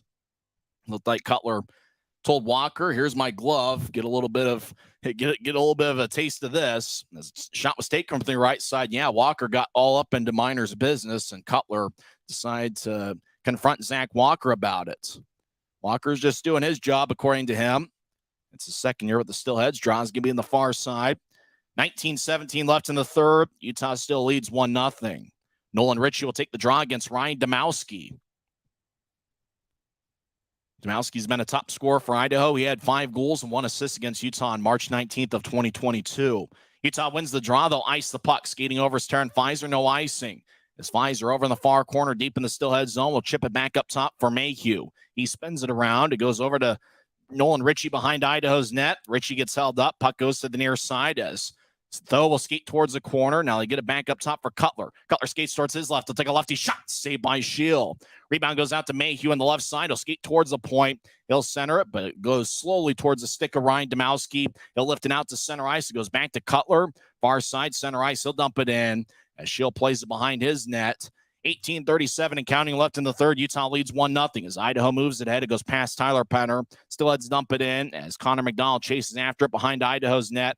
He'll chip it towards the near corner. Utah chases after and gets it. Keaton Jamison lifts it out to center ice. Grizzlies chase after it. Penner gets behind the Idaho defense, but couldn't get a shot off as he glides slowly towards the end boards. Now to the left point of the Steelhead zone. Fitz battles as Pelton Bice gets the puck as they'll skate out to neutralize. Great back check by the Grizzlies. Fitz gets the puck back. We got a Grizzly laying down. The Grizzly is hurt on the far side as Utah dumps it in. Shield plays the puck, and I'm surprised they're not stopping play. Now they do as Corey Thomas is injured. Oh, no. Thomas towards the far side. He's leaning towards the boards. Colin Lee, the Grizzlies trainer, is skating after him. Thomas has been a physical presence for the Grizzlies since returning from an injury where he missed a month and a half. Thomas started training camp with the Steelheads. He played a few games at the end of the regular season last year with Idaho. He was part of the Steelheads training camp roster and was cut at camp. As they battled along the far boards, Thomas got dragged down by a Steelhead. It looked like it was more upper body that he was agonizing with, and Thomas is being looked at by the trainer, Colin Lee. No penalty on that play as Thomas, well, let's see if he'll skate off the ice. Looks like he is under his own power, but Thomas a little bit slow as he'll glide towards the bench. Looks like he avoided too much danger there as he was battling, and the puck might have come up on him. It looked like he headbutted the boards, and there might have been a stanchion there that kind of doesn't give as much as the glass does. But hopefully Corey Thomas will be back in there soon. Yeah, that's just a tough break for Corey Thomas. Hopefully he's going to be okay. Really, ever since he came back to the lineup, that's when the Grizzlies defense really became as solid of a unit as it is right now. So the Grizzlies down to 5 defensemen in this game. Hopefully they'll be able to overcome that. Idaho wins the neutral zone draw. Unfortunately, we haven't seen Dakota Raby since the first period. Idaho throws to the far side. Pelton Bice dumps it in. Grizzlies chase after it. They get in the far corner. As Luke Martin to the near side over to Penner, who will lift a rink-wide pass. It's cut off at center ice as Johnson gets it to Ducharme. He'll skate towards the right circle with speed. He'll drop it off. Righty shot. Saved by Miner. As rebound goes to Utah as they skate behind Miner's net. Now to the near side for Martin. We'll pitch it out to center ice. Grizzlies cross center. Jamison dumps it in. As chasing after, it's Casey Johnson. 2.5 minutes into the third period. Utah leads 1-0. As Johnson behind his net as Idaho skating from right to left. Game 2 of the best-of-7 series, and that lamp has not been lit for Idaho all series long. As they'll throw it out to center ice, it ricochets off the near board. Just a random shot of the lamp. As Grizzlies get it out to center ice, Cameron Wright crosses center, and he'll chip it off the far glass. It goes over the head of Betts. It goes back to Idaho. 3 minutes into the third period, Utah still leads 1-0. Terran Pfizer's power play goal late in the first period, the only tally. Franklin, left wing pass to Niram. He'll skate towards the left circle. Take a righty shot. Saved by Miner. Tho might have gotten a piece of it as the puck goes out of play off the protective netting. As there's 16:53 left in the third. We've seen the green light go off. We haven't seen the red light go off much this game. As Niram bounced it off a Grizzly. Good job by Aaron Tho blocking the shot. And over the last 2 months, Tho's been outstanding. He was a +2 in game 1. And over the last 28 regular season games, Tho was a +16. Draws give me the near circle of Utah's zone. 16:53 left in the third. As Grizzlies doing a good job defensively here tonight. And good's not a strong enough word. Utah wins the draw. As Aaron Tho skates around his net, he'll ship it to the far side. Cameron Wright taps out to center ice. Grizzlies chase after it. As Kyle Betts he skates towards the left side and flies through the crease, loses the puck. He'll get it back to the right side. As they chip it to the corner, right? Looking for Betts, now behind the net and skates towards the left side. Betts hits Franklin. Grizzlies get the puck. Mayhew over to Martell. Now to the right side for Tho. He swings and misses on a shot from the right circle. It glides towards right in the near corner. He'll spin it around. Mayhew left point, lefty shot goes wide. Rebound shot, a score! Grizzlies get some insurance as Mayhew fired towards the net from the left point. As everybody goes to congratulate Kyle Mayhew. He'll skate towards the bench. He had 1 goal in the regular season as he played his college hockey earlier this year at the University of Denver. Mayhew high fives everybody on the Grizzlies bench as Utah has taken a 2-0 lead. Mayhew, the Anaheim, California native. What a goal that is. Oh, what a beautiful goal from Kyle Mayhew. He's now got a goal and assist in this game, so a multi-point night for Mayhew. Oh, they show the replay. It bounced off a register. Mayhew took the shot, bounced off a register, and that's about as good a redirection as I've seen all year. Yeah, that was definitely calculated by Mayhew. Lucky bounce for the Grizzlies again. As it bounced off a register and ended up in the back of the net. Mayhew gets credited with the goal. Utah gets that insurance. Grizzlies right side shot, kick saved by Schill. And Utah keeping that momentum. Now Idaho down 2-0 and down 1-0 in the series. They'll gain the line. Right side, righty shot. Saved by Miner. And Trent holds on. 16:01 left to go here in the third period. But we talked about how the Grizzlies needed to get that insurance goal, and they did just that as Kyle Mayhew gets his second as a pro. He scored one late in the regular season. Mayhew's not a guy that scored many goals in college. He only had 6 goals in 5 years at the University of Denver. But you see it sometimes with defensemen who don't score a lot in college, but they do score more at this level. We saw it with Taylor Richard, who played at Miami, Ohio, only had a couple goals in college, and he was a great goal scorer for Utah. Grizz win the draw. They're in their own zone, skating from left to right. Pfizer throws a hot pass to Martin. He'll move it out to center ice. As Grizzlies lose it, Idaho gains the line. Domowski gets hit. He gets it back. He skates around Pfizer. Domowski loses it. Ritchie ahead to Pfizer. As Pfizer dumps it in from neutral ice, Ritchie chases after it. Ritchie glides it from one corner to the other to Cutler, who spins it around to Luke Martin on the right side. Back towards Ritchie. Ritchie lets it go to the corner. Cutler chases after. He looked to center it to Walker. Puck flips high into the air. Idaho gets it. White crosses center ice. He skates down the middle. He'll tap it off the right wing boards as Idaho skates around Miner's net. Now they'll chip it out to Ducharme. Lefty shot. Saved by Miner.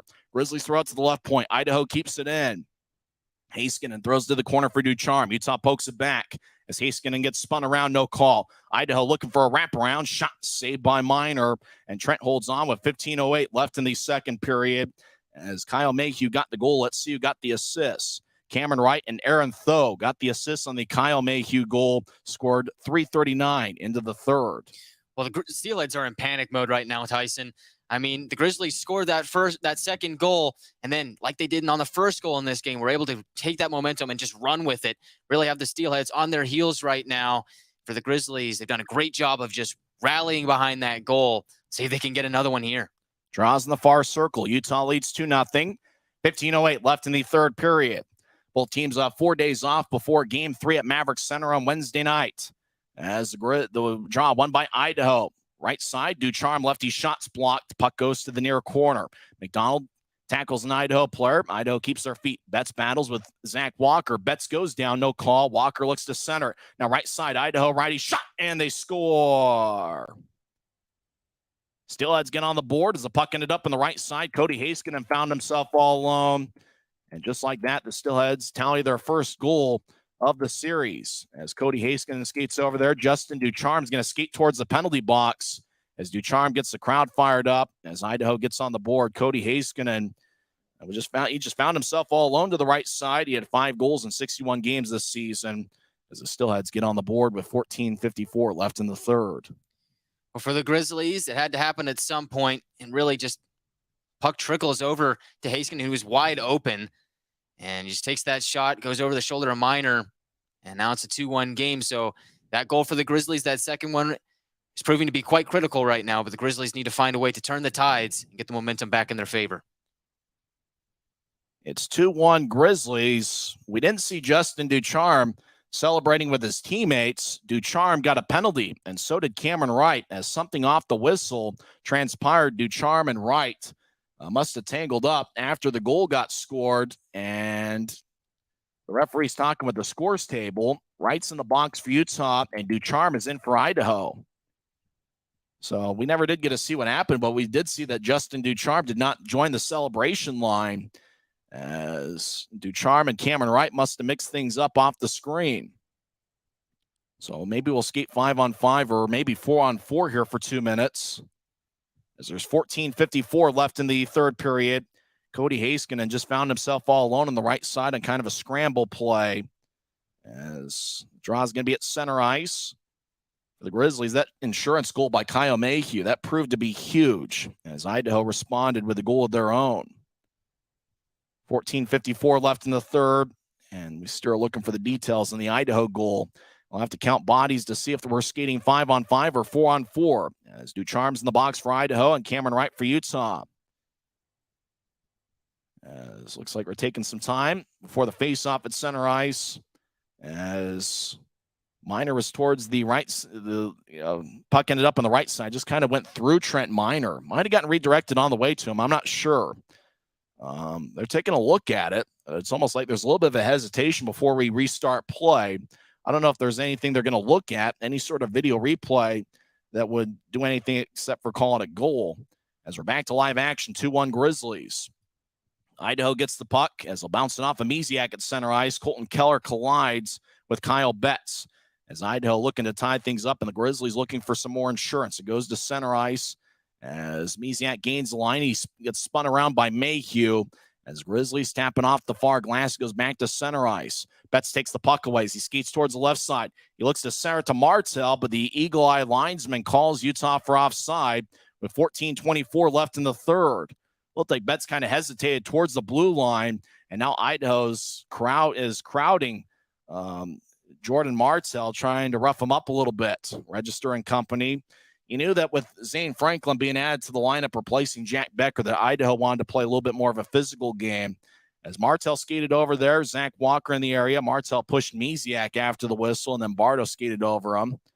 As I think Misiak had said something to Martel, I think Idaho's trying to bait Utah into committing a penalty. Keller's going to the box. We'll see if a Grizzly joins him. No, it's going to be a power play on Utah. Colton Keller gets a penalty. As he's in the Rogers and Russell Legal Solutions holding cell, he joins Justin Ducharme there, and Utah's going to get a power play. I think it's a 5-on-4 man advantage, 14:24 left in the third period. So Utah's first goal was a power play tally by Taryn Pfizer. We'll see what happens here with Utah up 2-1. Jamison will take the draw. He's got Cutler to his left and Pfizer to his right. Up top, we know of Kyle Mayhew. We're not sure who the other guy up top is. There's a 2-minute power play for Utah, 14:24 left in the third. Draw one by the Grizzlies. Kyle Mayhew's already got a goal tonight. He's on the right side. As he'll skate towards his left, he'll take a lefty shot and it goes wide. As towards the corner, Cutler over to Pfizer. Pfizer gets hit by A.J. White. As Mayhew slides it across. Grizzlies get it back to Mayhew. I think that's Nolan Ritchie on the left side. Ritchie gets the puck. As he'll throw it up top for Mayhew. Mayhew fakes a shot, and he'll dance around and throw it across to Cutler. One-timer, saved by Shield. 13:58 left in the third. Utah's on the power play. As we'll continue, even though it's an under 14 media timeout window, but not on a power play situation. Shields looked good tonight. He's been an outstanding goaltender all season long.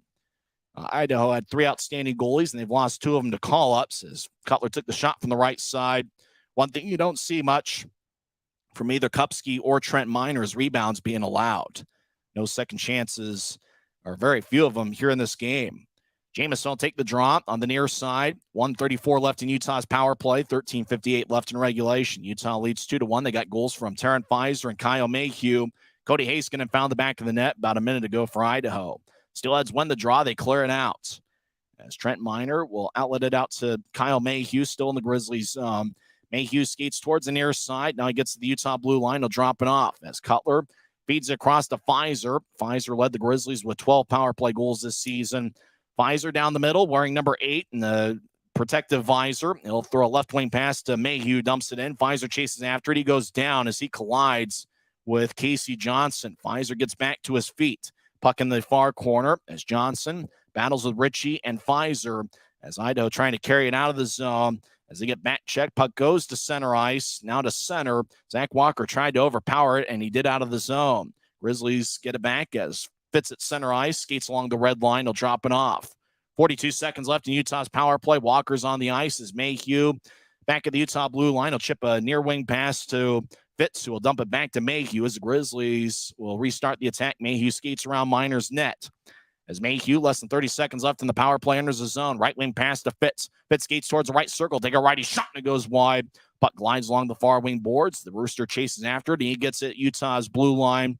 He'll chip it ahead. Grizzlies from the left side re-enter as Kyle Betts skates towards the left circle. He gets around Hedrick as Betts to the right side. Skates around the circle. He'll chip it across. Utah tries to feed it across to Fitz. Puck bounces to the far goal line. Shot saved by Shield. And he holds on as Luke Martin had a good look from the far side, but Shield made the save. Good design on Utah's power play, entering late in the power play, but Shield was able to make the stop. Yeah, good chance there from Martin. I think the Grizzlies had a little bit of trouble entering that zone, but once they were able to get in to the offensive zone, they were able to get a few cracks at it. Really, it's just about those deflections out in front. Looks like Johnny Walker, who's always a net front presence, was able to kind of dish that back to Martin, who was driving towards the net. And really, that's what Johnny Walker does best, is making his presence, his money made out in front of the net and giving the other goaltender a tough time. Well, Walker's probably Utah's best net front presence because of his great hands, his ability to redirect things, and just his ability to really just kind of stay tough in front of the net and not worry about paying the price. As Idaho wins the draw, they'll clear it out. Out of the penalty box is Colton Keller. He couldn't reach it, and icing's on the Steelheads. As, boy, that was a little bit dangerous that pass connected as Idaho cleared it out. Keller exited the penalty box. Idaho got called for icing as they zipped it over there when Keller was on the ice. Good play design by them, but it just didn't connect. The draw is going to come back to the Steelhead zone. 12-18 left in the third. Walker's on the ice. And Colton Keller exchanged some words as the draw's in the far circle. Utah leads 2-1. Grizz have outshot the Steelheads 6-4 in the third period. Draw taken by Kyle Betts as he wins it. As Martell to the left side. He'll skate towards the far goal line. He'll take a shot, saved by Shield. Puck goes back to Luke Martin. He'll skate towards his right. Is Martin in the right point. Feeds it across. Grizzlies with a lefty shot. Saved by Shield. That last shot was taken by James Shearer from the left side. Walker net front trying to redirect it, but it glides all the way towards Adam Shield. 12:04 left in regulation. Utah leads 2-1. We're back in 1 minute on the Grizzlies Hockey Network. Maverik's new bean-to-cup machines always deliver a freshly ground cup of coffee on demand, so you can enjoy any of our premium roasts at their best, day or night, hot or iced. Enjoy a fresh cup today. When you pay with the Nitro card at Maverik, you always save 10 cents or more on fuel every gallon, every day. And you could save a whole lot more thanks to Nitro Best Price. Pick up a Nitro card and upgrade your Adventure Club.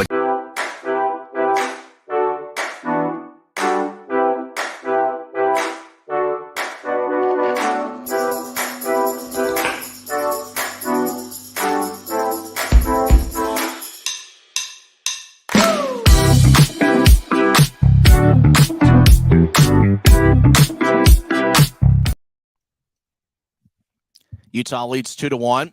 Taryn Pfizer scored 16:54 into the first period. Mayhew and Ritchie with the assists. Kyle Mayhew made it a 2-0 game. He scored 3:39 into the third. Cameron Wright and Aaron Tho with the assists. Oddly enough, Cameron Wright and Idaho's Justin Ducharme each got fighting majors after that goal scored. Although we didn't get to see the fight, there must not have been much there. Cody Haskinen, 5:06 into the third, scored with Misiak and Walker getting the assist. It was actually after the Haskinen goal when Wright and Ducharme got the fighting major. Colton Keller got a cross-checking minor, 5:36 into the third. Utah just had a power play. They had some good looks, but couldn't convert as Utah still leads 2-1. Idaho wins the draw. 12 minutes left in regulation. They skate from right to left as we see it in the third period. Is Domowski gains the line and gets it taken away. Kyle Betts skates towards his left. He gets dragged down. Johnny Walker wants a call. None to be had. Grizzlies throw it across the right side. They are gonna call a penalty. Rooster throws it across. Walker in the far corner. Over to Betts. Delayed penalty as Dawson Bardo touches up the puck as Betts fumbled it in the far corner. Grizzly got dragged down at neutral ice. I think it was Kyle Betts, and the call was made as Matt Register will glide towards the Rogers and Russell Legal Solutions holding cell. Utah gets another power play and needing some insurance up 2-1. It's going to be a critical sequence here. Kyle Betts is so fast, Tyson, that sometimes the only way you can stop him is to just trip him. And so I think that's the second time in this series where we've seen Betts draw a penalty just due to his speed. But I think right here, this is the biggest power play of the season for the Grizzlies. In a 2-1 game, you got to find a way to convert here and get that insurance marker back. Looked like Register knew the call was made, and then he just kind of held his head down as Register's in the penalty box with Justin Ducharme, who apparently got in a fight with Cameron Wright after Idaho scored. As the Steelheads win the draw, they clear it out. Utah skating from left to right. Kyle Mayhew with one goal tonight. Gets it from Trent Miner behind Utah's net. Mayhew skates down the middle. Now they're off to the near side as Mayhew gets around a skater. He'll cross center ice and drop it off as Utah crosses center. Utah chips to the right side. They get their own pass. Now over to Jamison. He'll skate towards the right corner. So tip it up top for Mayhew off the near boards. Mayhew skates towards his left. He fakes a shot, glides to Cutler on the right side. Now across to Pfizer, back up top for Mayhew, over to Cutler, who wings it across to Pfizer on the left side, just outside the circle. Pfizer to Mayhew. Mayhew in the high slot. He'll take a lefty shot and it goes wide. Grizzlies off the boards. Jamison looking for the rebound. He gets dragged down. Now Steelhead goes down in the near corner. Goes back over to Pfizer. He gets it in the left point. As he'll chip it to the far corner. Now back up top for Pfizer. As we're about halfway through the power play. Pfizer across to Mayhew in the right point. Mayhew caught the hot pass. Mayhew skates towards his left. He'll fire towards the net. It's blocked. It goes back to Mayhew. He'll slide it to his right for Cutler. Cutler along the near wing boards to the right point. As he skates towards his left, he gets around near him. Now Cutler to the left side. He'll skate towards the far goal line. He gets pushed. Jamison joins the play in the corner as the puck goes back up top for Mayhew. As he'll slide it across, it's actually Pfizer on the left side over to Mayhew. He'll take a lefty shot, goes wide from the right side. The puck goes back to the left point for Pfizer. Across to Mayhew. He'll feed it to the near goal line. It goes off the boards. Jamison battling with Casey Johnson. Puck goes back to the left side. Pfizer outside the circle. He'll get it to Mayhew. Mayhew over to Pfizer, who fakes a one-timer. He gathers the puck, 20 seconds left in the power play. He'll throw it to the far goal line. He'll chip it back to Mayhew. He'll take a lefty shot, and it goes wide. Actually got blocked, and Idaho clears it out. Miner in front of his net will give way. It looks like it's going to be another successful penalty kill for Idaho. As Pfizer dances around, coming out of the box will be Idaho's Matt Register. Pass to center ice goes wide to the Rooster. Martell near the Utah bench gets it over to Pfizer. As Pfizer will tap it off as Register he gets out of the box and he'll skate towards the bench. Grizzlies dump it in. Idaho to the right side feeds it to Franklin. He's along the near boards. He gets around Walker. Walker takes it away from him. Walker gets it taken back away from Franklin as Betts gets hit. Idaho enters the zone. Franklin drops it off for Miller. Jade Miller in the near corner gets pushed by Martin. Martin will feed it to the near boards as Walker moves it ahead. Johnny, that is. Over to Martell. Martell 1-on-2. He steps over the blue line. He'll chip it across to Jamison, but it's taken away by Zach Walker. He'll feed it to the left for Kudla. Kudla centers it to Franklin. Backhand shot saved by Miner. Jamison gets his stick held up. He couldn't clear it as he's battling with Kudla. Puck behind Utah's net as Idaho gets pushed in the corner. As Walker battle. Penner in the area. Puck goes towards the left side. Idaho feeds it towards the right side. One-timer, and it goes wide. 8:39 and counting left in the third. Idaho in the attack zone. As Pelton Bice gets pushed along the near boards. Misiak goes down. He's on two knees, battling with Penner.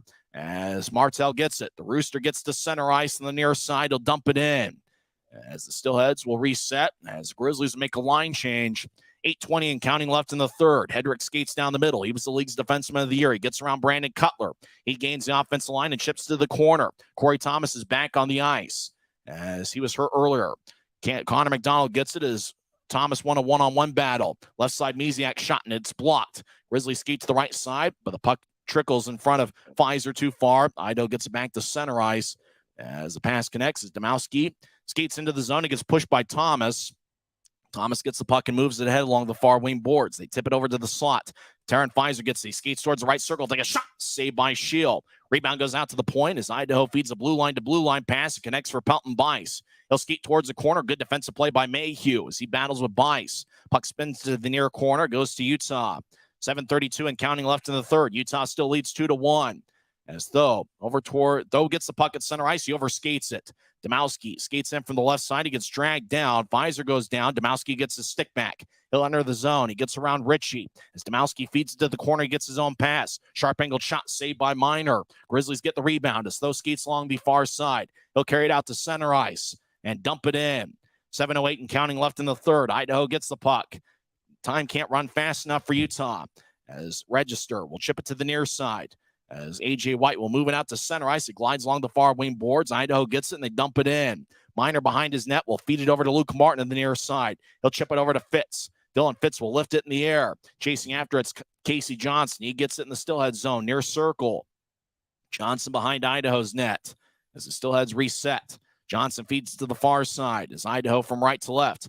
As they'll cross center ice. They skate down the middle. As Miller gains the line and gets poked away by Penner. Goes back to Johnson near Utah's bench. He'll lift it in the air. Puck bounces off the far wing boards. Goes to James Schur. Skates towards the Utah goal line. He'll feed it across to Martin. Now ahead to Jamison, who lifts it into the air. Fitz chases after it. So's Cody Haskinen. Haskinen gets it. No icing. And so leave it out to center ice. Idaho couldn't reach it. Goes back beyond the goal line. And icing is on the Steelheads. 6:15 left in the third. Utah still leads 2-1. Oh, boy, Tyson, what action. I mean, this game is really starting to heat up. And why wouldn't it? I mean, things are going to come down right down to the wire. But good to see Corey Thomas back out there after sustaining an injury earlier on in the game. Good to see him back out there on that last shifter show. But for the Grizzlies, they're clinging to that 2-1 lead. Idaho seems to kind of be pushing back. Grizzlies need to bend but not break. 6:15 left in the third. Forget about the blood pressure. Mine's been shot long ago. As it draws over to the far side, feel bad for those that have normal blood pressure. It's going to elevate her over the last 6:15. Draws on the far side. Utah leads 2-1. Game 2 of the Mountain Division semifinal series is the Grizzlies won game 1, 3-0, as they led 1-0 after 2 periods of play. As it looks like, unfortunately, our Flow Sports audio gives out on us from time to time.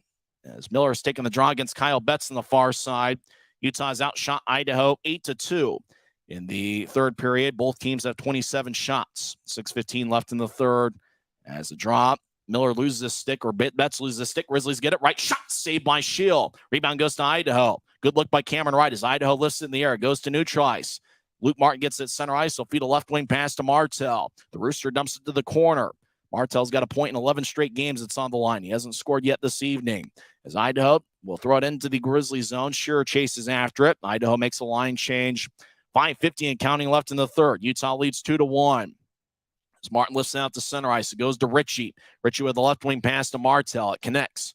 Martell dumps it in, but the eagle-eye linesman says Utah's offside with 5:42 left in the third. We'll come back and find out how this one ends together as Utah leads 2-1 on the Grizzlies Hockey Network. If you're out driving and something happens to your car, truck, or even wheelchair, and you end up stuck at a rail crossing, it's going to be okay. Don't panic. Here's what you do. Get out if you can and look for this blue sign on the metal pole. Call the number on the blue sign, and when they answer, tell them the crossing number. The number is right here. This tells them the exact location of the crossing. This is the fastest way to get trains stopped before coming through the crossing. Look for the blue. It helps you. I live for my next goal. Whether it's another pick six or another step forward in life, I wouldn't be who I am without the drive to reach it. And I wouldn't be where I am without my team. Everyone on and off the field who supports me and believes in my dreams as much as I do. Whatever your goals are, surround yourself with people who are going to help you reach toward them. Like my friends at America First, and see where life takes you. It's 2-1 Grizzlies late in the third period. Smoke them if you got them. Guy, critical sequence here for the Grizzlies trying to hold on to the lead. Well, it's going to be huge, Tyson. The Grizzlies defensively have been phenomenal throughout the course of this series, but right here, this is going to be their biggest test of the playoffs and the season. We'll see how this unit does. Draws at neutral ice after the Grizzlies were called for offside. Utah wins the draw. Though near side dumps it in. As Hedrick towards the far side, Grizzlies kick it towards the corner. Idaho comes up with it. Steelhead skating from right to left. Pass ahead to Justin Ducharme. He couldn't reach it. And icing's going to be called on the Steelheads with 5:27 left in the third. We talked about all year. Idaho has only lost back-to-back games once in the regular season. They've really dominated at home, going 32-4. But the Grizzlies won 3 games at Idaho Central Arena in the regular season. They won game 1 of the series on Wednesday night, 3-0. They lead 2-1 here in game 2. The Grizzlies have had to play playoff-type hockey over the last month just to reach the playoffs.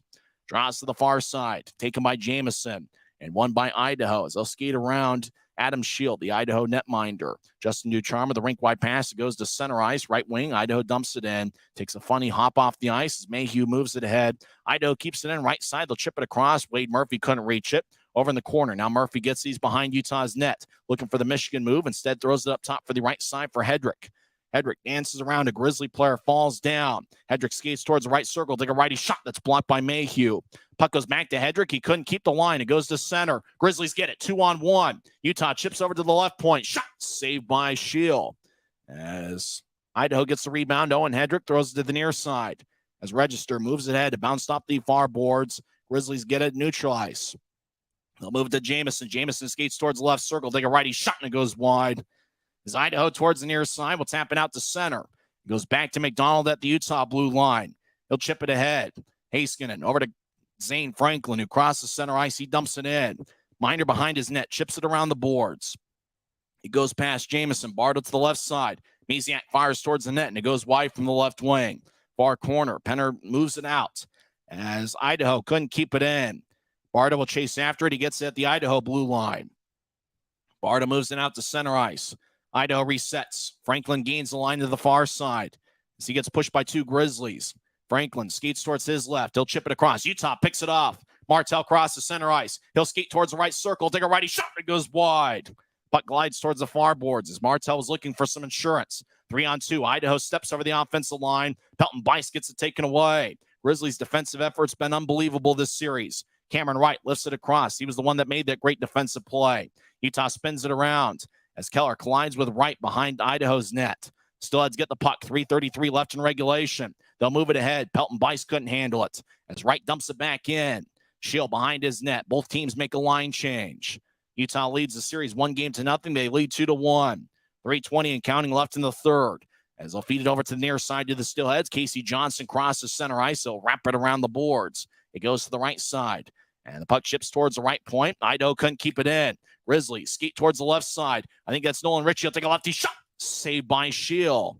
And he holds on with 3:05 left in the third. Oh, a couple really good looks there. Martell had his shot go wide. And then right there on the left side, that's either Nolan Ritchie or it's Kyle Mayhew. And, that ended up being saved by Adam Shield. Let's see who it is. They're showing a replay. That's a different look. That's Haskinen, and then they go to commercial. Either way, Utah still leads 2-1. They've had some good looks lately. Idaho's passes haven't really connected much, and we got ourselves an interesting finish. We do, Tyson, and really, the course of the last few minutes or so, Utah has been dominating the transition game. I mean, just every time they go on defense, great defensive plays made, and then in the snap of an eye, blink of an eye, snap of a finger, the Grizzlies take the puck and are able to go on the transition, and they're giving Idaho a tough time because the Grizzlies' speed is just outworking Idaho's defense, and that's why we're seeing such great looks for the Grizzlies off the rush.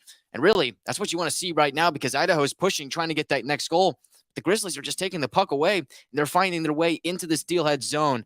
And offense is the best defense, and right now the Grizzlies have the Steelheads right where they want them, but it's got to continue here. Utah scored the first 2 goals of the game. Taryn Pfizer on the power play, 16:54 into the first period. Kyle Mayhew and Nolan Ritchie with the assists. Utah's 1 for 4 on the power play. Nobody scored in the middle frame. Kyle Mayhew, 3:39 into the third period, scored his first of the playoffs and second as a pro.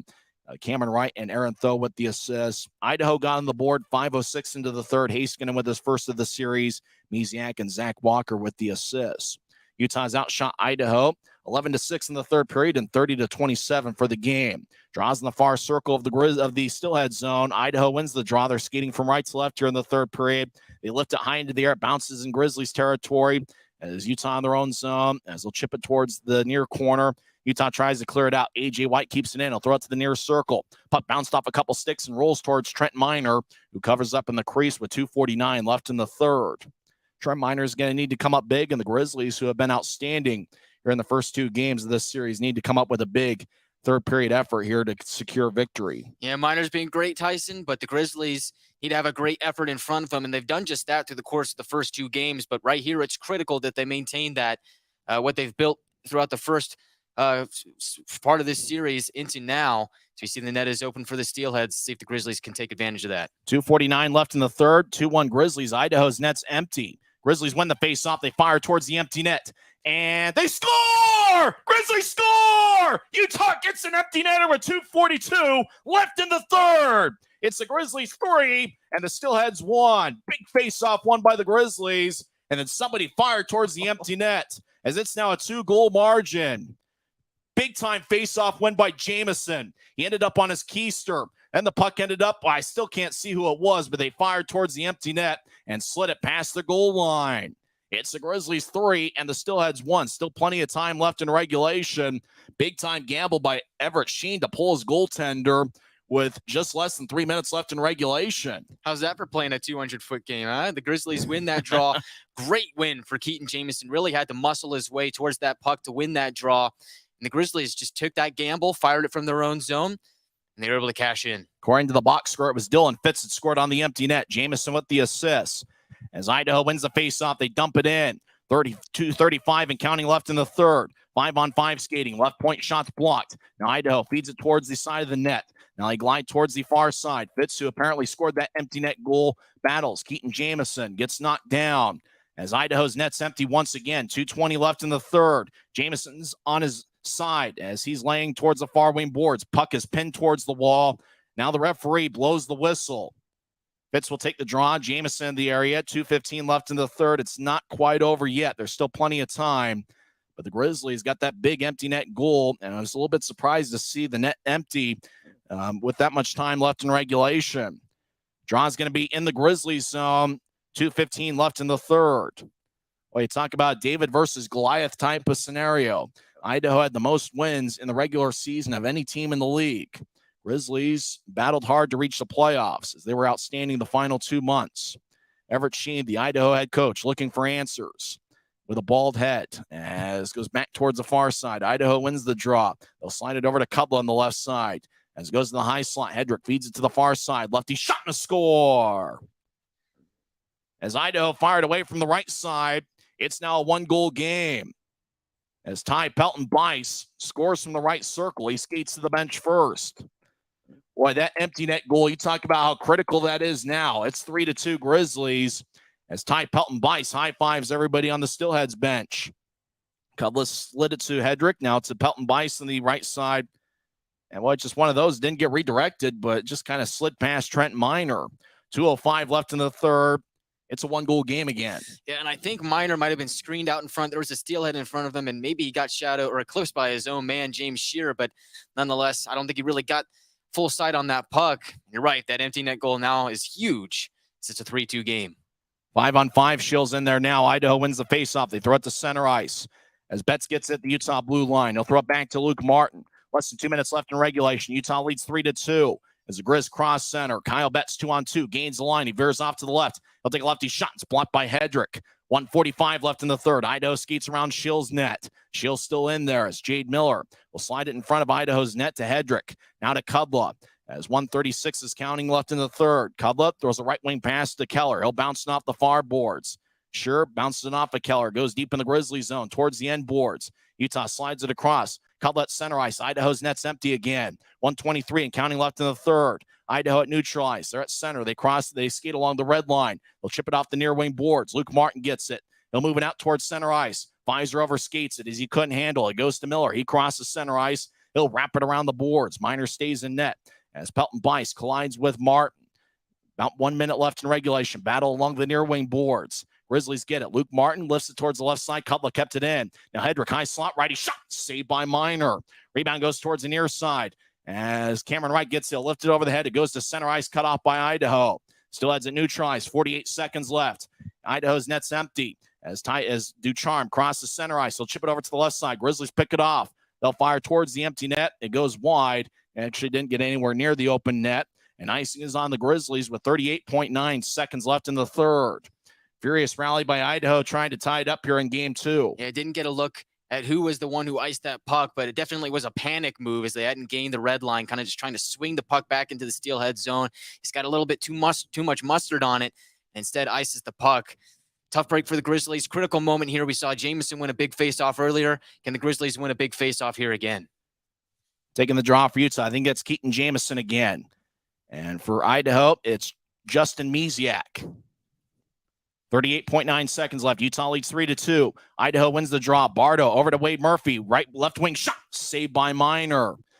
As a quick-looking righty wrist shot by Murphy is gathered by Trent Miner without a rebound. The whistle blows with 34.1 seconds left in the third. It's the Grizzlies 3 and the Steelheads 2. As the draw was won by Idaho, and it's another big face-off coming up. As Jamison, I imagine, is going to either take the face-off or Utah, now they can get a line change in. They might be able to get some fresh skaters. Looks like Jamison's taking the draw, though, for Utah against Ryan Domowski. 34 seconds left. Watch out for Domowski. He's got 30 goals this season. Draws in the near circle. Utah leads 3-2. Smoke him if you got him. Idaho wins the draw. Bardo to the left side. He'll fire towards the net. It goes to the right circle. Grizzlies poke it away. Betts clears it out of the zone. Cameron Wright gets to center ice. Wright gets around to Steelhead. He'll fire towards the empty net, and it goes wide. 20 seconds left in the third. Idaho with a rink-wide pass. It bounced off of right stick, but it goes to center ice. Idaho wraps it around the boards. 13 seconds left. Grizzlies trying to clear it out. It bounced off of Ducharme. It stays in the corner. Now Corey Thomas behind the net. 8 seconds left. He'll throw it to the right side. Exits the zone. As there's 4 seconds left. Bardo chases after it, and that will do it. Grizzlies win. Grizzlies win. Grizzlies win 3-2, and there is no doubt about it. As Utah goes to Idaho Central Arena and wins 2 games. 3-0 on Wednesday night, and a big-time gut check 3-2 performance. As the Grizzlies scored the first 2 goals of the game, as everybody goes to congratulate Trent Miner. It wasn't a shutout, but Trent Miner does it again.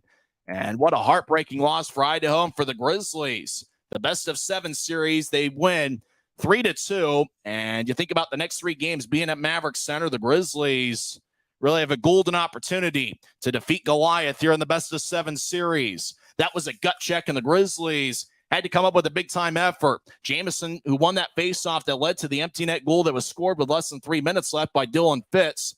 It was Jamison that cleared the puck out of the zone that clinched victory for Utah. What a game for Keaton Jamison, Tyson. Really, got to be in the 3 stars for me. I mean, just had that fight earlier on in the game.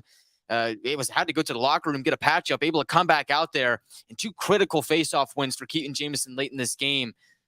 And that'll do it for the Grizzlies. Just phenomenal team effort once again.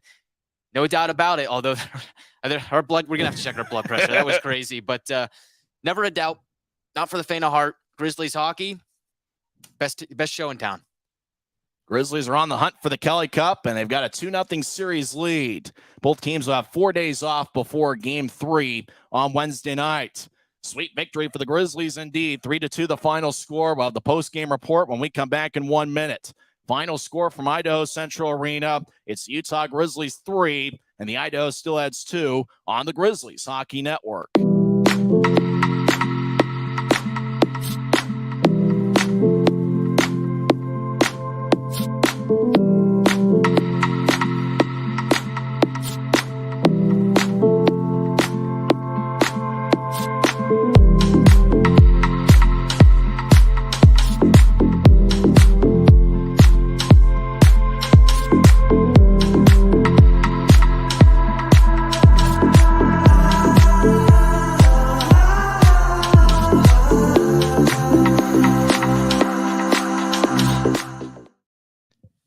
It's pandemonium in the lobby at Maverik Center as Utah Grizzlies won the first 2 games over at Idaho Central Arena.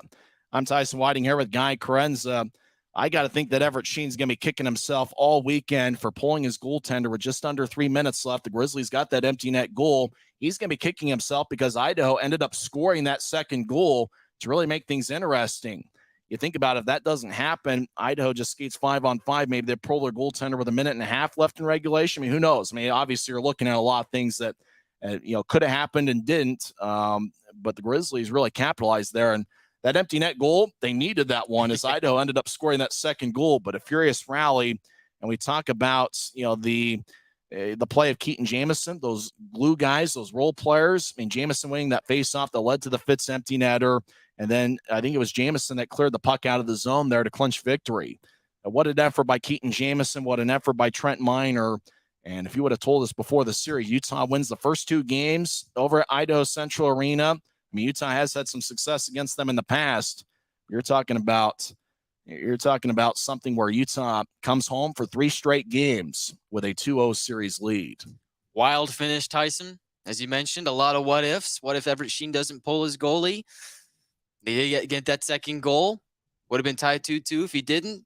But, hey, I guess we'll never know. As the Grizzlies were able to capitalize, have a big game, too. I mean, really, guys, all throughout the lineup, once again, it seems like everybody's just buying into this system that Kanasowicz and Pike have put together. Just everybody's buying in. Everybody's laying it out in the line. The thing that really catches my eye through these first 2 games are the shot blocks. I mean, there's been so many times where the Grizzlies are just getting in shooting lanes and they're sacrificing their bodies. They're blocking shots. I mean, I can't count how many times you said Idaho shoots and misses the net. I mean, they're just steelheads. They need target practice, man. They can't hit the net. But that's because the Grizzlies are doing a great job of taking those shooting lanes away. And so for Utah, just once again, every single guy on this roster, every guy that suited up here tonight left it all out on the line. And as a result of that, the team bought in. They believed. And now they're heading home with a 2-0 series lead. And with 4 days off after tonight, you can empty the bucket and really not worry about fatigue coming into the next game. It was interesting to see the scoring, and goals were at a premium until the third period, and really got to tip your hat to both goaltenders. I mean, it's a great goaltending series with Trent Miner in net for Utah and Adam Schill for Idaho. As the Grizzlies got on the board 16:54 into the contest, with Pfizer getting his first of the playoffs. He had 4 playoff goals in 18 games last year. Pfizer was second on the club with 27 goals. In fact, Pfizer led the Grizzlies with 12 power play goals in the regular season. Pfizer scored on the power play 16:54 in, Mayhew and Ritchie with the assists. Utah went 1 for 4 on the power play. Idaho went 0 for 4. All 4 of Idaho's power plays came in the second period. And the Grizzlies' penalty kill is just up to the task. And Idaho, they've been ice cold on the power play. They were 0 for 17 on the man advantage in the last 7 regular season games. They were 0 for 4 in game 1 and an 0 for 4 again in game 2. Nobody scored in the second period. Idaho outshot Utah 15-7.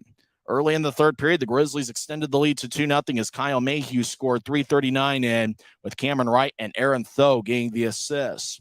Idaho got on the board 5:06 into the third period as Cody Haskinen scored Idaho's first of the series. Misiak and Zach Walker with the assists. It stayed 3-1, and with just less than 3 minutes left in regulation, draw was in the Grizzly zone, and Everett Sheen pulled his goaltender. Jamison won the face-off. Puck ended up towards the slot where Dylan Fitz was. Fitz fired towards the empty net, and he didn't miss.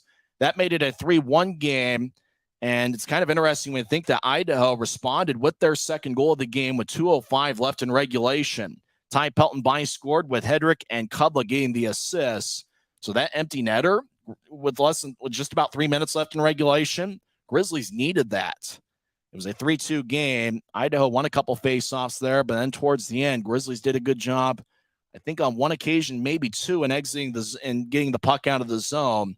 If I recall, Keaton Jamison really did a good job there with the final clear, and that secured victory for the Grizzlies, as they have won the first 2 games of this series, 3-0 on Wednesday and 3-2 tonight. The Grizzlies have outscored the Steelheads 6-2 in the first 2 games of this series, as it's all fun and games until Utah makes it a series. Remember, the next 3 games are going to be at Maverik Center. It's interesting. I'm wondering if you're watching on Flow Sports, you're looking at Cam McGuire. He took off that suit, that weird looking fish suit. He wore that all game. For the post-game report, he took it off as Utah gets the victory 3-2. Both teams will have 4 days off. Don't forget to get your tickets for Wednesday night here at Maverik Center. You're not going to want to miss it. Eat your fish before the game. Come and celebrate and cheer on the Grizzlies on Wednesday night, as we got ourselves a series. The Grizzlies were the 4 seed. They inched into the playoffs on the final day. As you and I had talked about before, Idaho hasn't faced any adversity all year, and now, bam, it's hit them right in the face here through 2 games of the playoffs. Here we go, Tyson. I mean, this is what the entire season was for. Playoff time. Grizzlies absolutely showed up in the first 2 games. And for the Steelheads, oh, man, there's trouble in Idaho. I mean, alarms are ringing off in the heads of the Steelheads. It's panic in Boise because the Grizzlies have a 2-0 series lead coming back to the Maverik Center. And I just know the Grizz Maniacs are going to be in full force. I do not want to see an empty seat in that arena for game 3. All right, we're going to be atop of Section 114. We're going to see some live hockey, which is going to be great, live and in person. And I want you to be there. I want everybody to be there. I want this entire town to be at Maverik Center for game 3. I mean, tell your neighbors, tell your friends, tell your uncles, your aunts, everybody. I want everybody at the game for game 3 because Grizz Mania is great, but it's going to be even better if we have a sellout. Everybody here at Maverik Center. So get your tickets at UtahGrizzlies.com. And it's going to be exciting, Tyson. It's going to be a lot of fun. And you're right. It's all fun and games until the Grizzlies come in, really shell-shocked the Idaho Steelheads. I mean, this is a team that really just steamrolled everybody in the regular season, just breaking records here and there. But when it mattered most, the Grizzlies showed up, and they got the victory. And I'm kind of thinking about all the really the hard work the Grizzlies have had to put forth over the last 3 or 4 weeks of the regular season to secure a playoff spot. You know, Idaho, they coasted in, and really the motivation was breaking league records, which obviously is something. I mean, you know, those records going to be there. I mean, Idaho's an outstanding hockey club. You know, they came in as Goliath heading into this series, and Utah was David with their stone, just trying to, you know, fire away at them. You know, Utah went 4-13-1 against them in the regular season. I mean, you know, Idaho's an outstanding team. But the Grizzlies, there weren't many mistakes in the first 2 games of this series. You didn't see many turnovers, you know, many giveaways. It's really the way the Grizzlies have to play. You know, goals are going to be at a premium, so when you get your chance, you're going to have to make the most of them. We're not sure about the availability of Dakota Raby. We didn't see him in the final 2 periods. Unfortunately, he got sandwiched late in the first period. We didn't get a replay to get a good look as to see whether it was high or clean or whatever it was. But it's just one of those things where, you come away with 2 victories and you talk about not only needing to win must-win type of games right in the regular season, but kind of like last year, you talk about some of the guys Utah picked up. I mean, this year, picking up Luke Martin towards the end of the regular season, Kyle Mayhew, who had 1 goal and 1 assist tonight. Mayhew should be the number 1 star. He probably won't be. Kyle Betts, getting him late in the season, that's a big addition. Even though he didn't play, Mick Messner certainly contributed to the Grizzlies' attack late in the regular season. You put it all together, and the Grizzlies are peaking at the right time. As a club like Idaho, really the second half of the season, they knew they were going to be the 1 seed. They knew they had to find a way to stay motivated, but they haven't faced any adversity all year long. And now with 4 days off heading into Game 3, they're going to be thinking about these next 3 games at Maverik Center, and Game 5 is still if necessary, as Utah, obviously with wins on Wednesday and Friday of next week, can find a way to sweep the 4 games. So you're talking about just an ideal scenario for the Grizzlies here over the first 2 games. And quite frankly, kind of wishing we could play Sunday. You're talking about the momentum Utah has, the 4 days off. Idaho, it's back to the drawing board. And for the Grizzlies, you just want to keep maintaining what you're doing, because what the Grizzlies are doing right now seems to be paying off and seems to be coming up big as they won the first 2 games in Boise. Yeah, I agree with that, Tyson. I think that you would like to see the Grizzlies just get that next game in and try and get that 3-0 series lead. But I don't think this team, I don't think it'll hurt them that much to have that 4 days of rest. In fact, I think that might be a good thing for the Grizzlies. So we saw a few guys get banged up in this game. You talk about Dakota Raby. Hopefully he's going to be okay. Corey Thomas had to leave the game for a little bit with an injury. He was able to come back, which was good. So I think it's just, it's good for the Grizzlies. You get that rest. You come back to Maverik Center as healthy as you can be, and you just try and take another crack at it and take a 3-0 series lead. And it should be a little bit easier with the Grizz Maniacs in full force at the Maverik Center. But what you just said is key. I think the Grizzlies have been playing must-win hockey since about mid-February. Yeah. And you think about the playoffs, every single game is a must-win game. As I said in one of the intermissions, when was the last time Idaho played a must-win game? Long time ago. Very long time ago. They missed the playoffs last season, didn't play in the shortened season, and the season was canceled before that. So it's been a long time since Idaho's been in the playoffs. And the pressure is starting to get to them. Yeah. And the Grizzlies were that catalyst that applied that pressure onto the Steelheads. You apply a little heat to the Steelheads, like that fire underneath them, and they panicked. It's like a fish in boiling water. They're panicking. They're trying to jump out of the pot, but the Grizzlies are cooking them. They're cooking them, Tyson.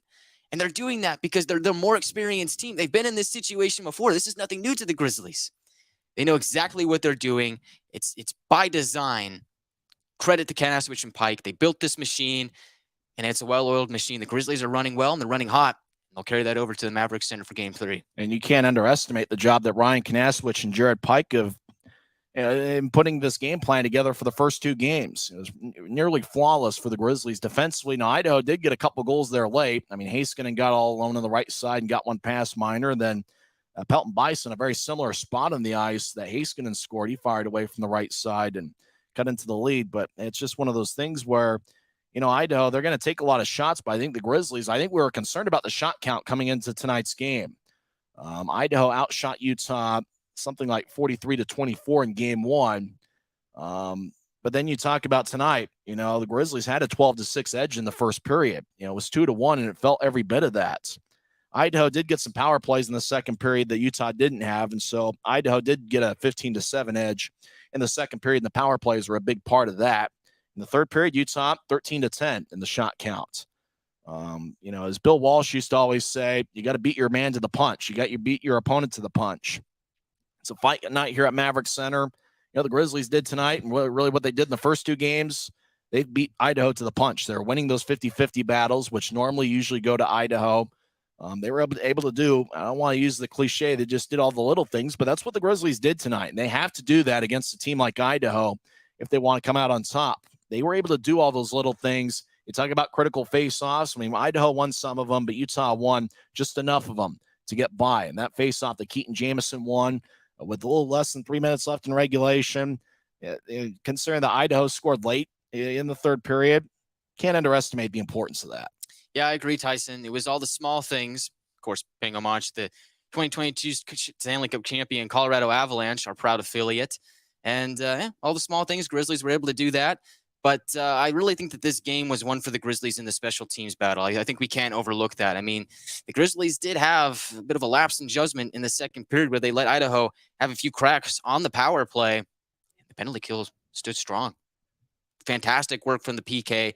And for the Grizzlies, that power play goal, it's the difference. I mean, that's the only power play goal that's been scored throughout the course of the series for the first 2 games. That's the only power play goal. And for Taryn Fizer, what a goal for him. I mean, to be knocked out of that game against Tulsa, scary looking play where he just gets caught up high with the skate, able to come back, doesn't take a shift in that game, but he's able to come back. And that's the spark of hope for the Grizzlies. And I thought he played really well in game 1. Great to see him get rewarded here in game 2.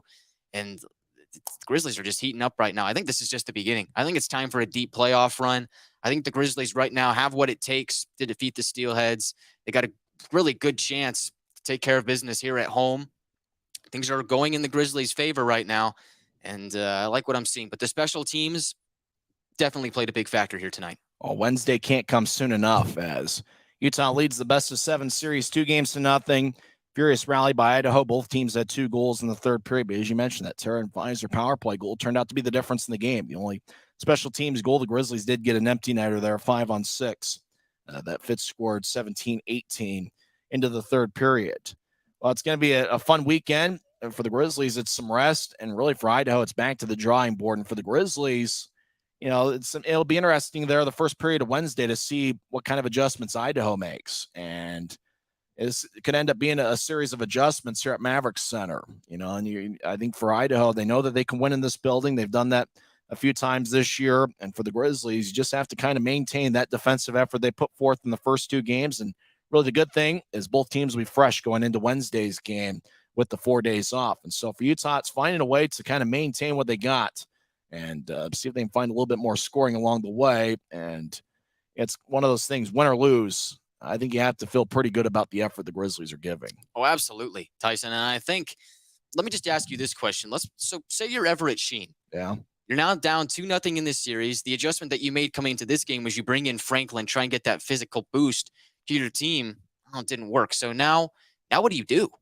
Like, you made your adjustment from game 1 to game 2. That didn't work. What do? You have to find a way to implement a new strategy. You have to come up with something on the fly. I mean, this is where boys become men for Everett Sheen. So this really is going to be his defining moment. And so we'll see what he comes up with into game 3. But I think we're going to see a different strategy from the Steelheads from game 2 to game 3. They're going to have to find a way to adapt because whatever the Grizzlies doing right now, we're giving them fits. I mean, they're having trouble scoring. Two goals in 2 games, that's just not enough for the Steelheads, a team that was amongst the league leaders in goals per game. Now they can't score. And so for Everett Sheen, you got to find a way to draw up a new game plan. But for the Grizzlies, you got to be ready for whatever they throw at you. You got to be able to improvise, adapt on the fly, whatever the Steelheads bring to game 3. But I have full confidence in Kanasowicz and Pike. They'll be up to the task. I think for Idaho, really what you got to do is fix the power play. It's been a top 5 power play unit the whole year, but 0 for 17 the last 7 regular season games and 0 for 8 in the series. I think for Idaho, they got to fix the power play. And for the Grizzlies, you know, penalty kill's been working, but maybe figure out what kind of adjustments. I mean, Idaho had some good looks in the power play. It's just they missed some shots wide and Miner made some saves. You know, it's that cat and mouse game. You know, what's Idaho going to look like on the power play? For the Grizzlies, they got to find a way to be disciplined and stay out of the box. I think if you're Idaho, you want to keep playing that physical brand of hockey. So we'll probably see Franklin in game 3. I mean, we hope that Dakota Raby's okay, but he didn't return after being sandwiched late in the first period. If not, you know, Mick Messner's on the roster or Kyle Pouncey or guys like that can obviously step in. And Bryson Martin was a scratch tonight, and he's got a lot of pro experience. And so, you know, you can obviously, you know, put somebody in, although with Raby, with his speed, he really does make an impact just about every shift. And so, you know, it's just about seeing it, you know, for Idaho, just seeing if they can find a way to play better on the special teams department.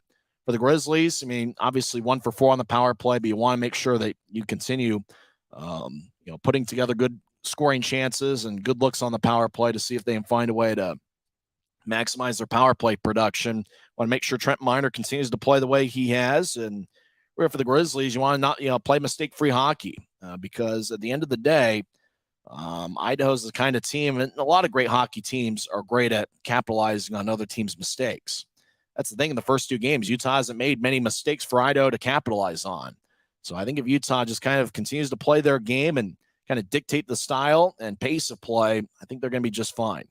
Yeah, I agree, Tyson. I think there was only one mistake that was really blatantly obvious to me in this game for the Grizzlies, and that was early on in the first period, like way, way early on, where the Grizzlies just try and throw a pass in front of their own crease, and it's picked off by a Steelhead, but the Steelheads aren't able to convert. And so really, just that's the only one that really stood out to me in this game. The Grizzlies are playing smart hockey right now. And they could be a little bit smarter and stay out of the penalty box, and I think that'll be the memo going into Game 3 from the coaching staff. But really, the difference here in this series is the Grizzlies are calm, they're collected, they're not panicking, they're playing smart hockey, and they're playing their style of game. And right now, their defensive structure is just, it's been really tough for Idaho to crack. 3 stars of the game. Number 3 star is Taryn Pfizer with a power play goal, 16:54 in, and knowing his story and what happened to him this past Saturday, just amazing to see. Number 2 star is Cody Heiskanen, who got Idaho on the board, 5:06 into the third period. The number 1 star is Ty Pelton-Bice, who had 1 goal. He was a +1 and 4 shots. So that's the 3 stars of the game. Let's do our own version of 3 stars. Yeah, Pfizer's the 3rd star. Kyle Mayhew is the 2nd star. He had 1 goal and 1 assist. The number 1 star is Trent Miner. That's according to Guy and I. Although I don't know, do you give Miner the 1st star? Do you give Mayhew? I mean, Pfizer was outstanding. Obviously, some good performances from other guys, but that's what I'm going with. I like that. I think I would give Mayhew the 1st star just because it's just his only 2nd playoff game of his young career, able to go into a hostile environment, give the Grizzlies a critical goal when that was needed, had the assist, multi-point game. For Trent Miner, can't overlook what he did. Great game. But he's a veteran. He's been there, done that, and he knows how to play against the Steelheads. So, and he was the 1st star the other night. So we got to show some love to Kyle Mayhew. He's my number 1 star of the game, although I think we have to give an honorable mention to Keaton Jamison. There's a 4th star. That's him. I mean, critical face-off wins towards the end of the game, at that fight earlier on. And did he pick up a point? He did. He did pick up a point on the Fitz empty netter. So heck of a game from Keaton Jamison. He'd probably be my 4th star here tonight. But I mean, really, you can go up and down the lineup and pick guys because it's a full team effort here tonight. Yeah, officially, Ty Pelton-Bice, the number 1 star. Cody Heiskanen, 2nd star. Luckily, the Grizzlies got that 3rd star with Taryn Pfizer. As Utah wins 3-2, they take a 2-0 series lead. Well, that'll wrap things up as we're hanging out in the lobby at Maverik Center. Well, these remote broadcasts can be tough sometimes. Unfortunately, would have been nice to have seen, how Raby got to them. I mean, Raby didn't play the last 2 periods. It would have been interesting to see, how did he get to the bench? Things like that we're unable to tell you. But, hey, we're just here to have some fun along the way. And it was an outstanding game tonight. A lot of fun as really the fans at Idaho Central Arena got their money's worth. And hopefully everybody who tuned into the game had some fun as well. Well, any final thoughts before we head out of here? Well, there was a bit of an uproar about the fact that we're not going to be throwing fish after the Grizzlies' 1st goal of the game. Although you mentioned there's a good point as to why we're not doing that, because it would kill the momentum of the Grizzlies scoring that goal. So we're not going to be doing that, but I have a proposal. I say that everybody brings a fish recipe to the game, and we all exchange recipes so we can have a good fish feast before the Grizzlies devour the Steelheads on the ice. How's that? Well, I haven't thought about that before. Bring some recipes as to how to cook fish. Yeah, we can put them on the Jumbotron, maybe share some recipes around. I mean, there's a lot of great ways to cook a lot of different species of fish. So I think it'd be good if we could share that, maybe get some good cooking going around, maybe have a good tailgate party, and then see the Grizzlies devour the Steelheads on the ice. That's right. We're going to keep the fish on the grill. If that is the best way to cook a fish, that's why we want the recipes. Well, how's the best way to cook fish? Right. I mean, that's the way to maximize things. We're going to keep the fish on the grill. We're going to eat some fish here this weekend and get ready for Wednesday night. I'm ready, Tyson. I know the Grizzlies are big 2 games in Boise. They stole both of them. Now they're headed back home to Maverik Center. And again, I said this before, but I want you, yes, you, to be at the Maverik Center, be a part of Grizzmania at its full force for Game 3. Get your tickets at utahgrizzlies.com or call the number 801-988-8000 and be here. Be here for a part of history. Watch the Grizzlies play the Steelheads. What's sure to be a great game. Well, it's going to be a lot of fun next week. Don't forget, Game 3 will be next Wednesday. That's 4 days after 4 days off. That's going to be Wednesday, April 26th. as Grizzlies take on the Steelheads in Game 3 of the best-of-7 series. Utah leading 2-0. That's going to be a 7:10 face-off. Coverage here on Flow Sports and YouTube will be at 6:50. But we want to see you at Maverik Center. That's right, you.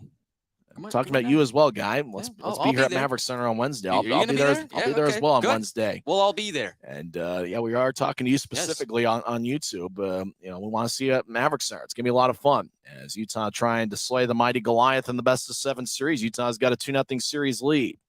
Friday's going to be Game 4, and that's going to be April 28th. That's 7 days from now. Don't forget that if necessary, that is if Idaho wins either on Wednesday or Friday, Game 5 will be if necessary on April 29th. That's going to be a 7:10 start. And if Game 6 happens, they'll be in Boise on Monday, May 1st. And Game 7, if necessary, will be in Boise on May 2nd. Well, it was a lot of fun tonight. Trent Miner stopped 29 of 31. The Grizzlies got 1 goal and 1 assist from Kyle Mayhew. Taryn Fizer and Dylan Fitz found the back of the net. Fitz's empty netter turned out to be the game winner, 17-18 into the third period. Well, that'll wrap things up. Hopefully everybody enjoyed the broadcast. I know most people tuning in enjoyed the final outcome. Once again, the final score from Idaho Central Arena. It's Utah Grizzlies 3 and the Idaho Steelheads 2 as Utah takes a 2-0 series lead. For Guy Chiarenza, I'm Tyson Whiting, and it is what it is. Make sure this season to keep the fish on the grill.